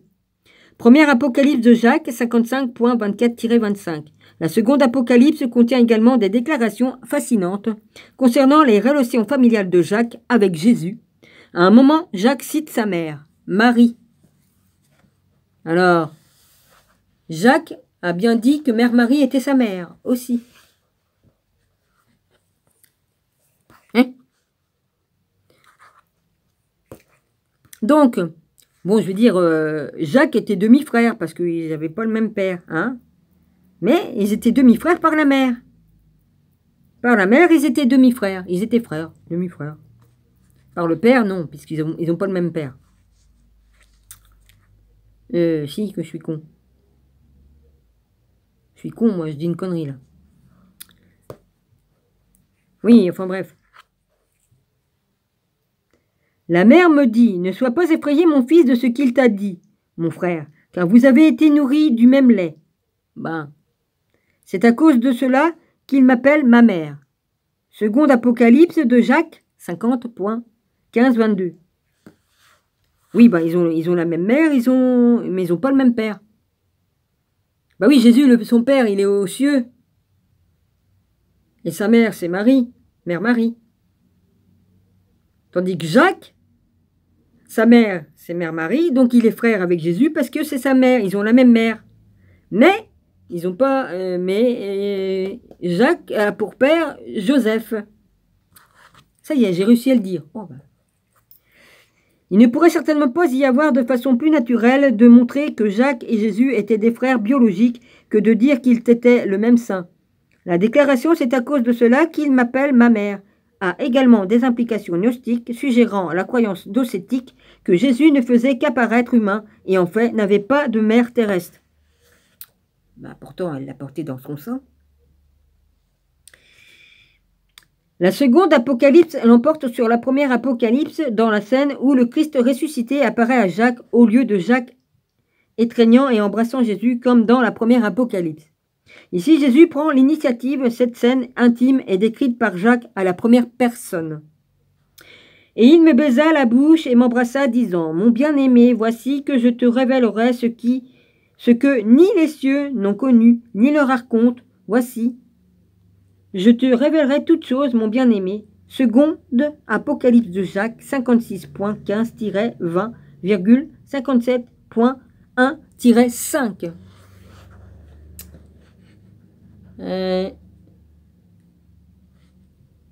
Jésus, en effet, révèle tout à Jacques, même la prédiction de la destruction du temple qui est faite par Jésus dans les évangiles est ici faite par Jacques. Première Apocalypse de Jacques 60.12-23.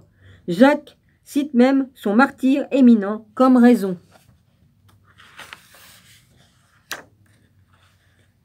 Je vais à la page 156.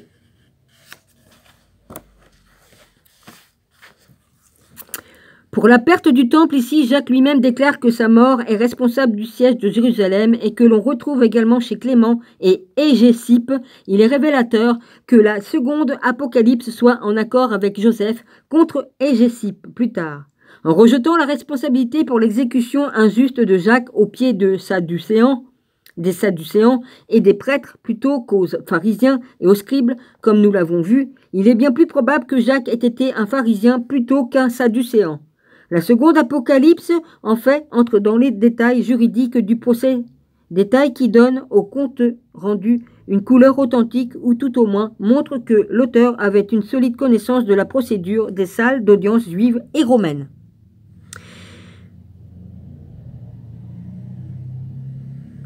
John Painter pense que ce que nous trouvons dans la première et la seconde apocryphe de Jacques est la preuve d'une traduction gnostique judéo-chrétienne complètement indépendante du Joseph Égésippe. Oui, merci. C'est rien, c'est un message qui m'arrive sur mon téléphone. Jacques est la preuve d'une tradition gnostique du judéo-chrétienne complètement indépendante de Joseph Égésippe ou Clément. Nous allons maintenant jeter un œil. Moi, je ne vais pas le jeter, j'en ai qu'un. Je serais bien emmerdé, les gars.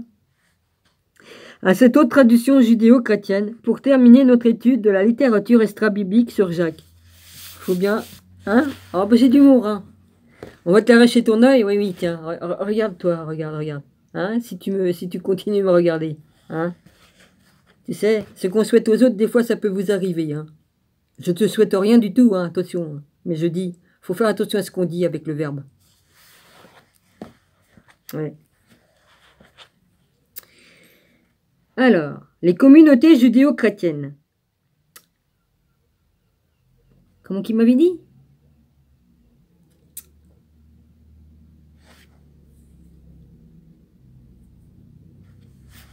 vieux tromblon ou vieille, je sais plus quoi, comment qu'il m'avait dit. Oh, c'était insultant, hein. On va te l'arracher ton œil. Ouais, un truc dans le genre. Bon.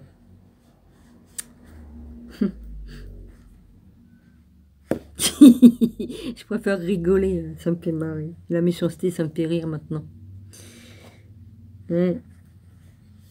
Le phénomène auquel on fait référence généralement, comme tu fais du mal à un autre, tu te fais de mal à toi-même, mon gars. On est tous interconnectés les uns les autres.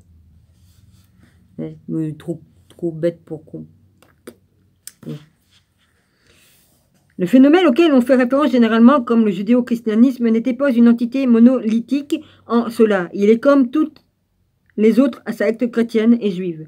L'ouvrage révolutionnaire sur la nature du judéo-christianisme patristique, évidence fort, Gewinch Christian secte de A.F.J. Klinch, il y a un J-N après, K-L-I-J-N et G.J. Renning identifie 5 communautés judéo-chrétiennes distinctes qui existaient à l'époque apostolique, les Ébionites, les Ékézètes, je ne sais pas comment on le prononce, les Elkésercetes, E majuscule E, E majuscule L, K, E, S, A, I, T, E, S. Voilà. Elkesaït, ou alors, non, il y aurait eu 2 points sur le I si ça a été ça. Donc c'est Elkeset. Les Nazoréens, les Serinthiens, C-E-R-I-N-T-H-I-E-N-S. Et les Simachiens, S-I-2-M-A-S-H-I-E-N-S. Bah voilà que les Sérinthiens et les Simachiens, je connaissais pas, ou je l'ai déjà lu, mais j'ai dû le lire quelque part, mais bon, franchement, ça me dit rien là. Bien qu'il y ait des diversités dans les croyances de ces groupes, James Dunn a identifié 3 caractéristiques communes qui justifient de placer chaque communauté sous l'égide de labels judéo-chrétiennes. Comment je vais faire pour trouver des pieds pour le tabouret? Parce que je voulais récupérer un tabouret, mais comme j'avais retiré les bouchons des tabourets pour mettre sur autre chaise, je les ai plus. Puis comme il y a là une dame qui m'a volé un de mes tabourets dans lesquels j'avais planqué des bijoux, comme ça, elle est partie avec les bijoux. Et je me rappelais plus que j'avais mis des bijoux dans le machin. Et la con. Et la con. Il y en a une qui est venue dans notre garage, elle l'a piqué, mais parce que j'avais prêté mes tabourets à un copain qui vendait des trucs sur le marché, et puis la bonne femme, elle s'est servie. Je l'ai vu partir avec la dame par la fenêtre, je l'ai vu. Je dis, qu'est-ce qu'elle fout avec mon tabouret, celle-là? C'est des tabourets que ma mère m'avait donnés, donc je me rappelle bien, hein, attention, hein, j'en avais 2. J'ai dit, bon, j'ai pas eu de bol parce qu'elle est tombée sur ce lit où c'est qu'il y avait les trucs dedans. Bon, tant pis, hein. C'est pour ça que j'ai démonté les pieds de l'autre pour voir si c'était le bon. J'ai dit, bon, d'accord, elle a emmené le bon. Ouais, c'est pas grave. C'est pas perdu pour tout le monde. Un jour, il y en a un qui tombe dessus. Puis voilà. Hein. Alors. Eh oui, j'habitais à l'Opofa, donc en HLM, j'ai dit Dominique, si on remarque, on ne volera pas ton vieux tabouret, mais ce qu'il y a dedans, enfin, c'est pas grave. Adhésion fidèle à la loi mosaïque, l'exaltation de Jacques et le dénigrement de Paul. Une christologie d'adoptionnisme. Ils croyaient tous que Jésus était le fils biologique de Joseph et Marie et qu'il avait été adopté par Dieu comme son fils à son baptême par Jean. Non, ce n'est pas cela. Nous allons rencontrer toutes ces caractéristiques dans le document que nous examinerons ci-après. En plus de ces 3 critères, qu'il y a également un consensus grandissant parmi les experts sur le fait que la plupart de ces groupes judéo-chrétiens étaient influencés dans une des plus au moins larges mesures par le gnosticisme qui était bien établi à travers l'Empire romain à la fin des premiers siècles. En dépit des points communs majeurs entre ces groupes, cependant, ils ont peut-être été plus diverses qu'on ne l'a traditionnellement supposé. Une des principales critiques qui a été formulée à l'encontre de la théorie de F.C. Bohr d'une opposition polaire entre un christianisme pétrinien juif et un christianisme paulinien gentille, et que Bohr voyait le judéo-christianisme et le christianisme des gentils d'une manière trop simpliste, Bohr pensait qu'il y avait un seul corps de chrétiens juifs mené par Pierre, et un unique corps de pagano-chrétiens gentils, mené par Paul. En réalité, ces deux corps avaient développé très tôt une variété de sous-groupes. Le respecté spécialiste catholique romain Raymond Braun, le premier à représenter la variété du christianisme juif dans son article majeur « No Jewing Christianity and Gentile Christianity, bu type of Jewing Gentile Christianity ». Braun présente 4 groupes perceptibles. Le type 1 est représenté par les judéo-chrétiens et leurs gentils convertis qui pratiquaient l'observance complète de la loi mosaïque, y compris la circoncision nécessaire pour le salut.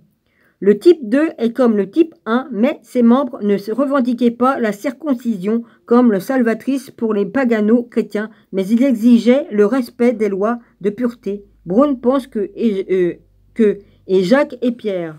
Bon, il y a plein de trucs à lire là en bas, là. Le terme Christologie était référence à une doctrine ou des croyances officielles concernaient la nature de Jésus. Bohr ne se rendait pas compte de la pleine signification de Jacques et opérait sous la compréhension traditionnelle que Pierre était le chef des apôtres. Raymond Braun note Jéwick. Oui, bon, ça, je ne lis pas. Ça me refait. Vas-y, hein.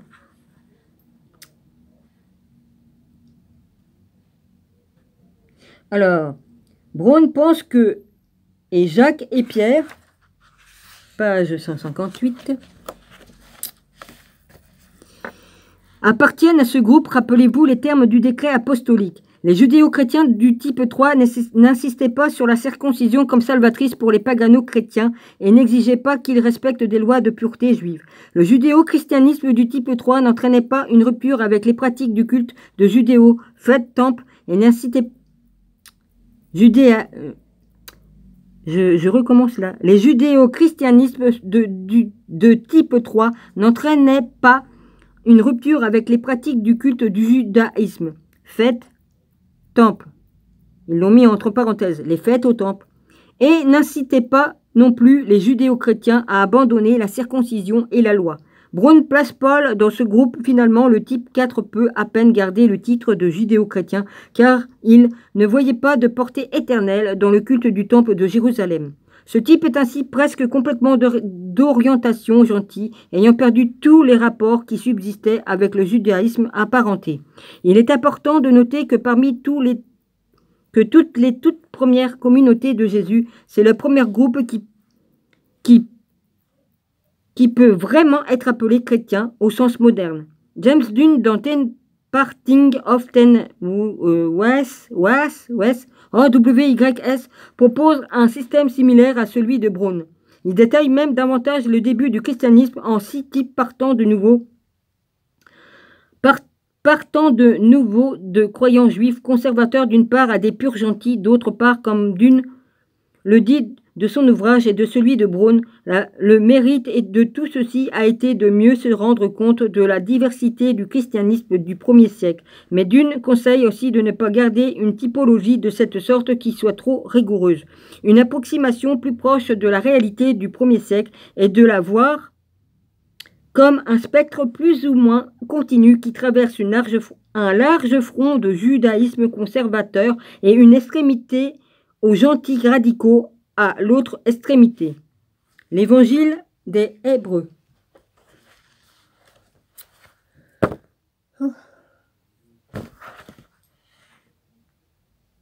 Il est quelle heure? Excusez-moi, j'ai roté. Pardonnez-moi. Il est 6h30, je crois. Ouais, 6h30. L'évangile des Hébreux. Le texte sacré le plus important pour la communauté les plus fermement judéo-chrétiens était le judicieusement nommé Évangile des Hébreux. Malheureusement, aucune copie de cet évangile n'existe encore aujourd'hui. Plutôt, nous le connaissons seulement par des extraits qui figurent dans d'autres ouvrages et la confusion de son sujet abonde parce qu'il semble avoir été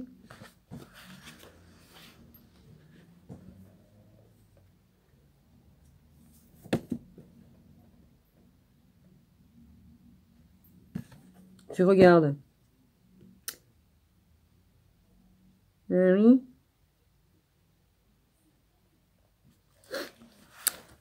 Je vérifiais s'il n'y était pas dans le truc, je ne me rappelle plus. Parce qu'il semble avoir été appelé par plusieurs noms différents.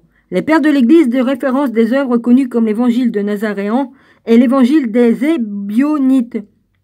Tous sont peut-être un seul et même évangile, bien que la majorité des spécialistes pensent que l'évangile des Hébreux est une œuvre distincte, ne datant certainement pas plus tard que de la première moitié du IIe siècle et peut-être même plus tôt. En d'autres termes, pas beaucoup plus tard que les évangiles de Luc et Jean. Heureusement, l'une des quelques citations qui existent de l'évangile des Hébreux concerne Jacques. Il y en avait probablement beaucoup plus. Le passage nous est transmis dans De Viris Illustribus de Jérôme, dans lequel Jérôme, traducteur de la première Bible latine, nous informe que lui-même a traduit l'évangile de l'hébreu original. Le fait que l'évangile des Hébreux ait été écrit à l'origine en hébreu est certainement significatif, alors que les 4 évangiles canoniques étaient écrits en grec. Peut-être indiquant que l'évangile des Hébreux pourrait être antérieur aux évangiles canoniques. En tant que cas, voici le passage en question. L'évangile appelé selon les Hébreux, qui a été récemment traduit par mes soins en grec et en latin, qu'Origène utilise fréquemment,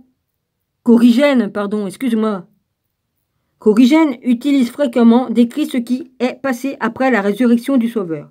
Et quand le Seigneur eut donné son linge funéraire au serviteur du prêtre, il alla trouver Jacques et lui apparut. Car Jacques avait juré de ne pas manger de pain dès lors qu'il aurait bu la coupe du Seigneur jusqu'à ce qu'il le voie ressusciter des morts.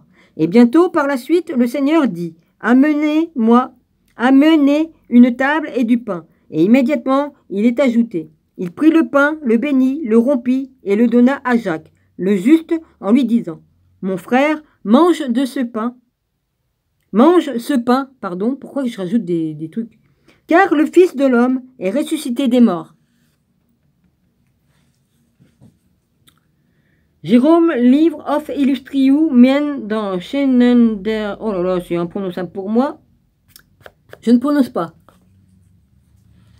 Encore une fois, on retrouve clairement la tendance du judéo-christianisme à porter Jacques au nu, bien qu'à ce stade, il faille insister sur le fait qu'il est assez probable que l'élévation de Jacques par rapport à Pierre ne soit pas une démarche rhétorique de la part de l'auteur, mais plutôt que de la primauté de Jacques soit historique. Ici, Jacques est le premier destinataire d'une apparition de la résurrection, l'évangile des Hébreux, et peut-être en fait la source de la tradition concurrente de Jacques utilisée par Paul quand il fait la liste des page 160. Apparitions de la résurrection dans le chapitre 15 de la première lettre aux Corinthiens. Ce qui est aussi très important est l'implication tacite que Jacques a pris part à la scène, de ne pas manger de pain dès lors qu'il aurait bu la coupe du Seigneur. Une fois encore, l'hypothèse tacite que Jacques était présent lors de la scène, c'est que le fait ne soit mis en exergue, un fait qui pour nous, aujourd'hui, est extrêmement incroyable. En dit long certainement. L'authenticité historique de cette tradition, John Panther pense que l'évangile des Hébreux est une preuve importante du fait que Jacques était un disciple avant la crucifixion. Il est sur la vraie scène. Et Marie-Madeleine y est aussi. Il y a Jésus, il est... Bon, ça dépend dans quel sens on prend le truc. Jésus, il est là. Marie-Madeleine est là. Et puis, Jacques est là. Et il n'y a que maintenant que j'ai compris que c'était Jacques qui était à côté de moi. Je me suis toujours demandé qui c'est qui pose sa main sur moi pour me réconforter. Parce qu'il y en a un qui discute là, qui discute un peu plus loin. Et puis, voilà. Donc voilà, j'ai trouvé le nom de la personne qui est assise à côté de moi. Alors, cela remet en question le fait que Jacques n'ait rejoint la communauté des croyants seulement après que Jésus lui soit apparu. La reconnaissance de la position idéologique adoptée par les évangiles canoniques remet en question l'interprétation qui conclut que les frères de Jésus ne croyaient pas en lui pendant son ministère.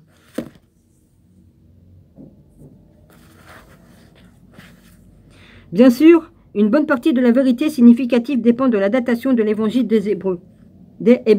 Gerb Lundermann indique que pour F.C. Bohr et l'école de Tübingen, l'évangile des Hébreux était censé être l'évangile le plus ancien et à mi-parcours de la littérature évangélique judéo-chrétienne, qui a été précipité hors des évangiles canoniques. Pinter est un peu plus prudent que Bohr. Il estime que bien que le chapitre 15 de la première lettre aux Corinthiens présente une preuve claire d'une rivalité entre les partisans de Jacques et les partisans de Pierre, il n'est pas évident que voir comment s'inscrit l'évangile des Hébreux dans cette histoire.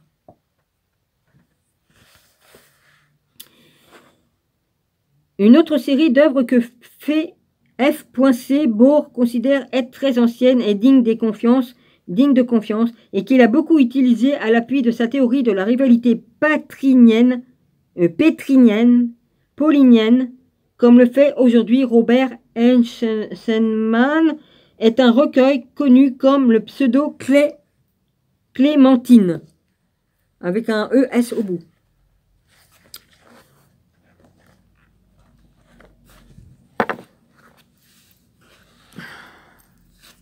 Alors, le terme, il va falloir que je rabaisse mon bureau, il va falloir que je le retravaille encore parce que c'est encore un peu trop haut. Et je peux pas le baisser plus bas parce que ça descend pas plus bas les pieds, les trucs qui s'empilent dans les machins là.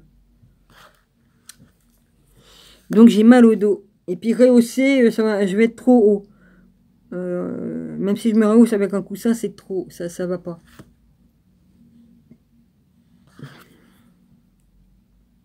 Alors, les pseudo-clémentines.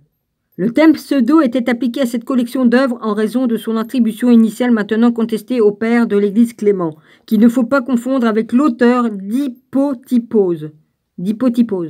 Clément d'Alexandrie. Ce Clément était l'évêque de Rome à la fin du 1er siècle et les pseudo-clémentines sont censés raconter son histoire.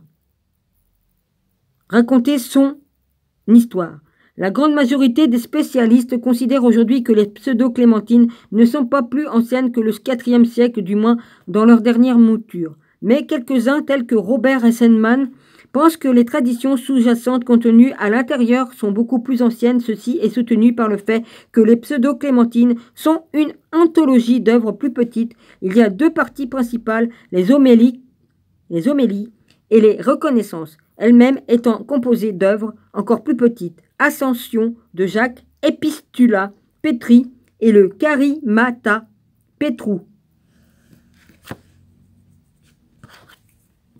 L'ascension de Jacques, qui fait partie des reconnaissances, prend son nom d'un incident dans lequel Jacques monte les marches du temple pour s'engager dans un débat public sur le fait que Jésus était le Messie.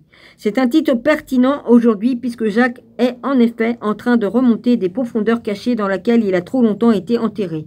Le débat auquel Jacques prend part est une dispute qui avait été initiée par Pierre et Clément avec les opposants juifs à l'extérieur du temple. Jacques est sur le point de persuader la foule des juifs d'être baptisés quand quelqu'un à qui mystérieusement on ne fait référence que comme l'ennemi pénètre dans le temple, crée un tumulte, aborde physiquement Jacques et le jette du haut des marches. Il devient vite tout à fait évident que cet ennemi anonyme n'est autre que Saul, Paul, avant sa conversion. Saul, Paul, qui a jeté le frère de Jésus du haut des remparts. C'est dégueulasse ça. Seigneur,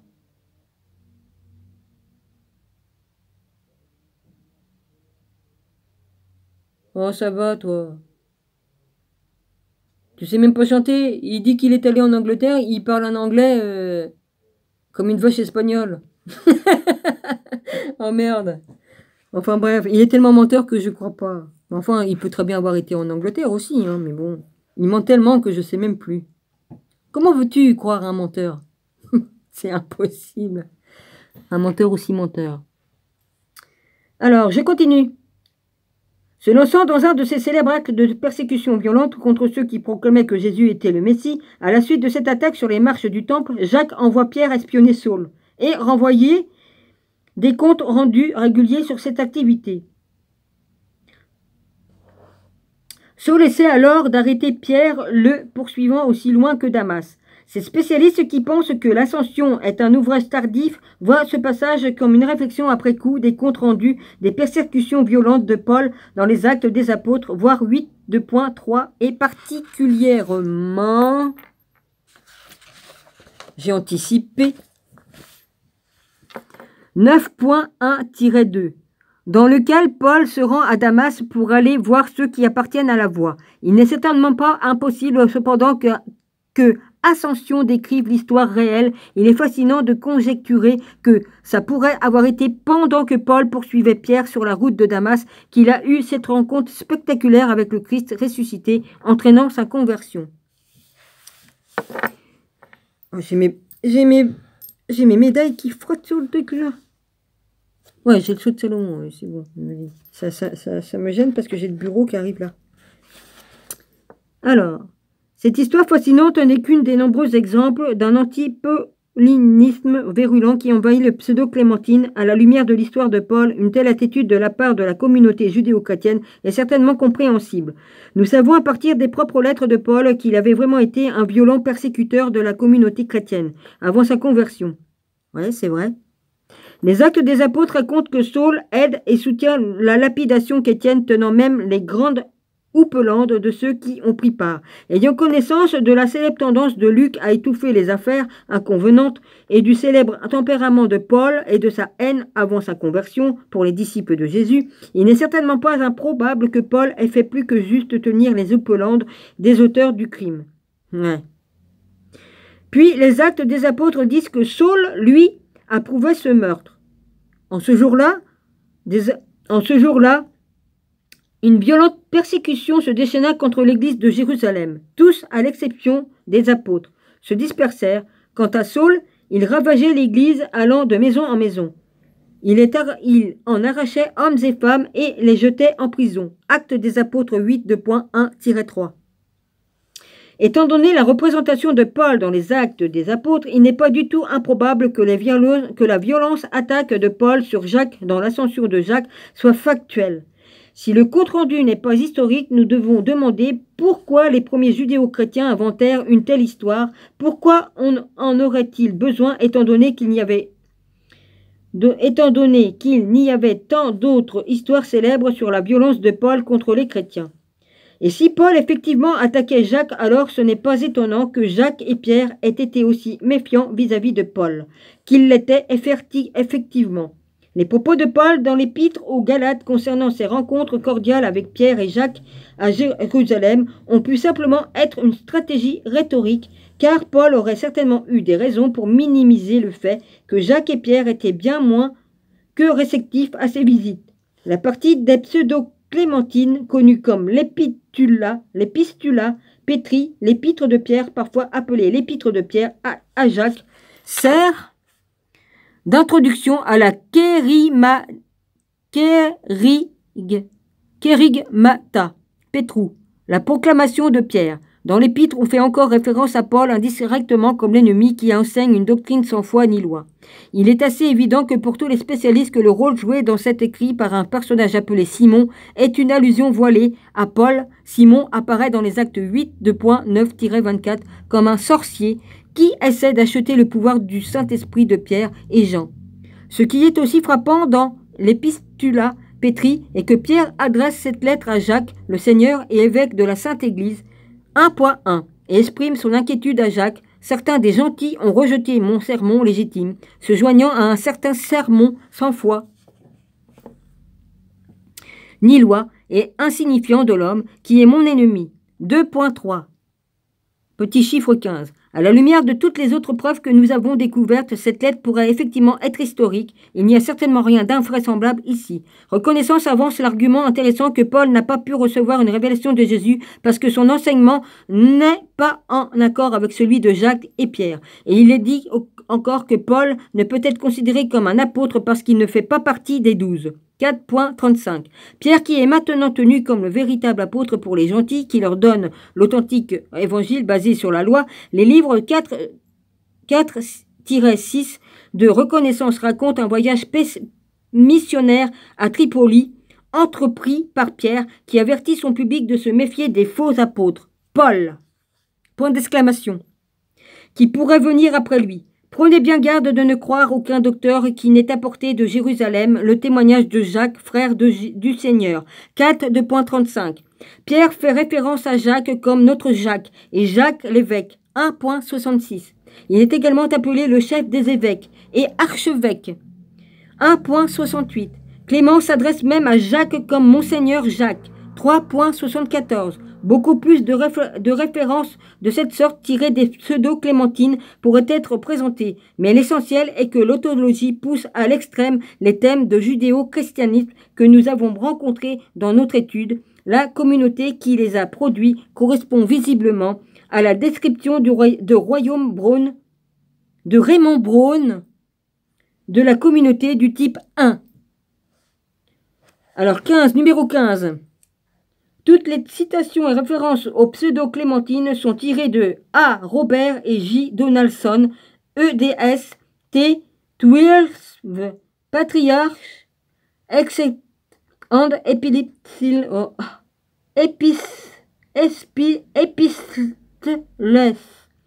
Ten Clementina, Apocrypha, Decretal, Memoir of Edessa and Syriac, Document, Romain of Ten First Age, Grand Rapide, Hertzmann, 1989.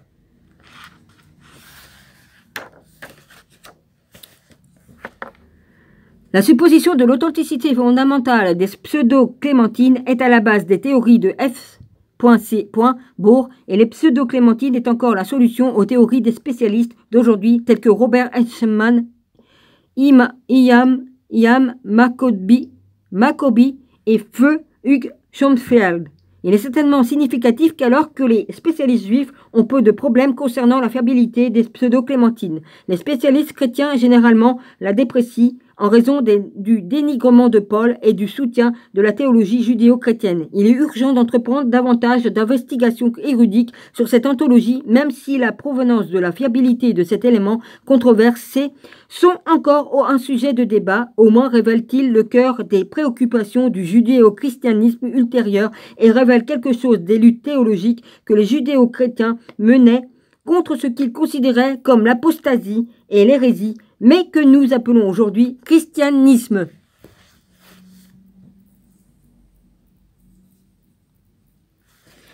L'orthodoxie judéo-chrétienne. À la fin de la première partie, nous étions arrivés, je suis à la page 164. À la fin de la première partie, nous étions arrivés à deux conclusions. Il n'y a rien dans les évangiles qui montre de façon indéniable une opposition entre Jésus et sa famille pendant son ministère. La mère et les frères de Jésus étaient des disciples de son ministère avant la crucifixion. À la fin de la seconde partie, nous avons ajouté deux conclusions supplémentaires. Jacques était le dirigeant de l'église de Jérusalem depuis les débuts, après la mort et la résurrection de Jésus. La position théologique de Jacques était celle de pharisaïsme par voie de conséquence et comme attesté par des preuves indépendantes, il est probable que le pharisaïsme ait aussi été la théologie de Jésus. Oui. Dans les deux derniers chapitres au cours de notre étude sur l'histoire de la traduction ultérieure, nous n'avons rien vu qui nous ferait mettre en doute ces conclusions et beaucoup les soutenant davantage à ces conclusions, nous pouvons maintenant ajouter les suivantes. Bien que l'historicité de la littérature judéo-chrétienne reste un sujet de discussion, ces œuvres fournissent une œuvre solide que la première communauté judéo-chrétienne était fermement opposée à Paul et à sa théologie. Tous les premiers disciples de Jésus jusqu'au début de la mission de Paul se considéraient comme rien d'autre que des juifs loyaux.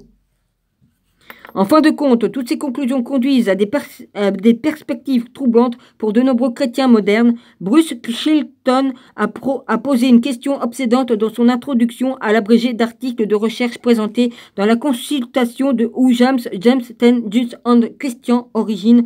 Chris Chilton réduit toutes les preuves concernant Jacques à... Oh, j'ai soif. Une seule préoccupation systématique dans ces périodes génératives, le christianisme était-il en fait aussi bien que dans sa conscience de soi une espèce de judaïsme? C'est pourquoi la relation entre Jacques et Jésus est si importante. Si Jacques est resté volontairement fidèle à une définition reçue d'Israël, alors que Paul non, et si Jésus et Jacques étaient effectivement des frères de chair et dans leur affection, la conception de base du christianisme comme une religion séparée du judaïsme ou même comme offrant une révélation distincte et sérieusement compromis. En d'autres termes, si les premiers disciples de Jésus, y compris les apôtres et la propre famille de Jésus, étaient on ne peut plus juives, que leur croyance et pratique est opposée à l'interprétation de l'évangile de Paul, alors simplement qu'est-ce que l'orthodoxie et qu'est-ce que l'hérésie? Le christianisme, ainsi qu'il en est venu à être pratiqué pendant près de 2000 ans, est-il un fait basé sur une hérésie? Et l'hérésie du judéo-christianisme est-elle un fait l'orthodoxie première? Il y a effectivement des questions gênantes. Le fait même de les prendre en considération est hérésie dans l'esprit de nombreux chrétiens aujourd'hui. Mais ces questions sont de plus en plus abordées par les spécialistes et si nous voulons apprendre la vérité sur Jacques et Jésus, nous devons les aborder aussi. Fin du chapitre. La nature de l'orthodoxie. Je vous ferai ça la prochaine fois. Orthodoxie et l'hérésie, Jacques et la quête de Jésus historique. Prenez bien garde de ne croire aucun docteur qui n'ait apporté à Jérusalem le témoignage de Jacques, frère du Seigneur. Simon de Saint-Pierre à Tripolis, Speudo Clémentine, Récognition. Voilà, je vous ferai ça la prochaine fois. Je commence à être fatigué, pardonnez-moi. Je suis fatigué. Je me suis donné, moi je me donne. Ça, il n'y a pas. Page 169. Voilà. Je vous embrasse tous. Je vous bénis. C'est-à-dire shalom. Je vous bénis. Et puis voilà. Ah oui, vous allez être à l'envers sinon. Ça va être à l'envers. Voilà. Je vous embrasse tous. Soyez tous bénis. Et puis voilà. Cadeau. Moi, je fais tout gratuit. C'est cadeau. Voilà. Gros bisous à tous. Du moment que je dis la vérité et que je cherche la vérité et que je la mets, je fais ce que j'ai à faire, voilà. Je suis pas revenu ici pour rien. Voilà. Sinon, je serais resté en haut. Voilà. Allez, gros bisous.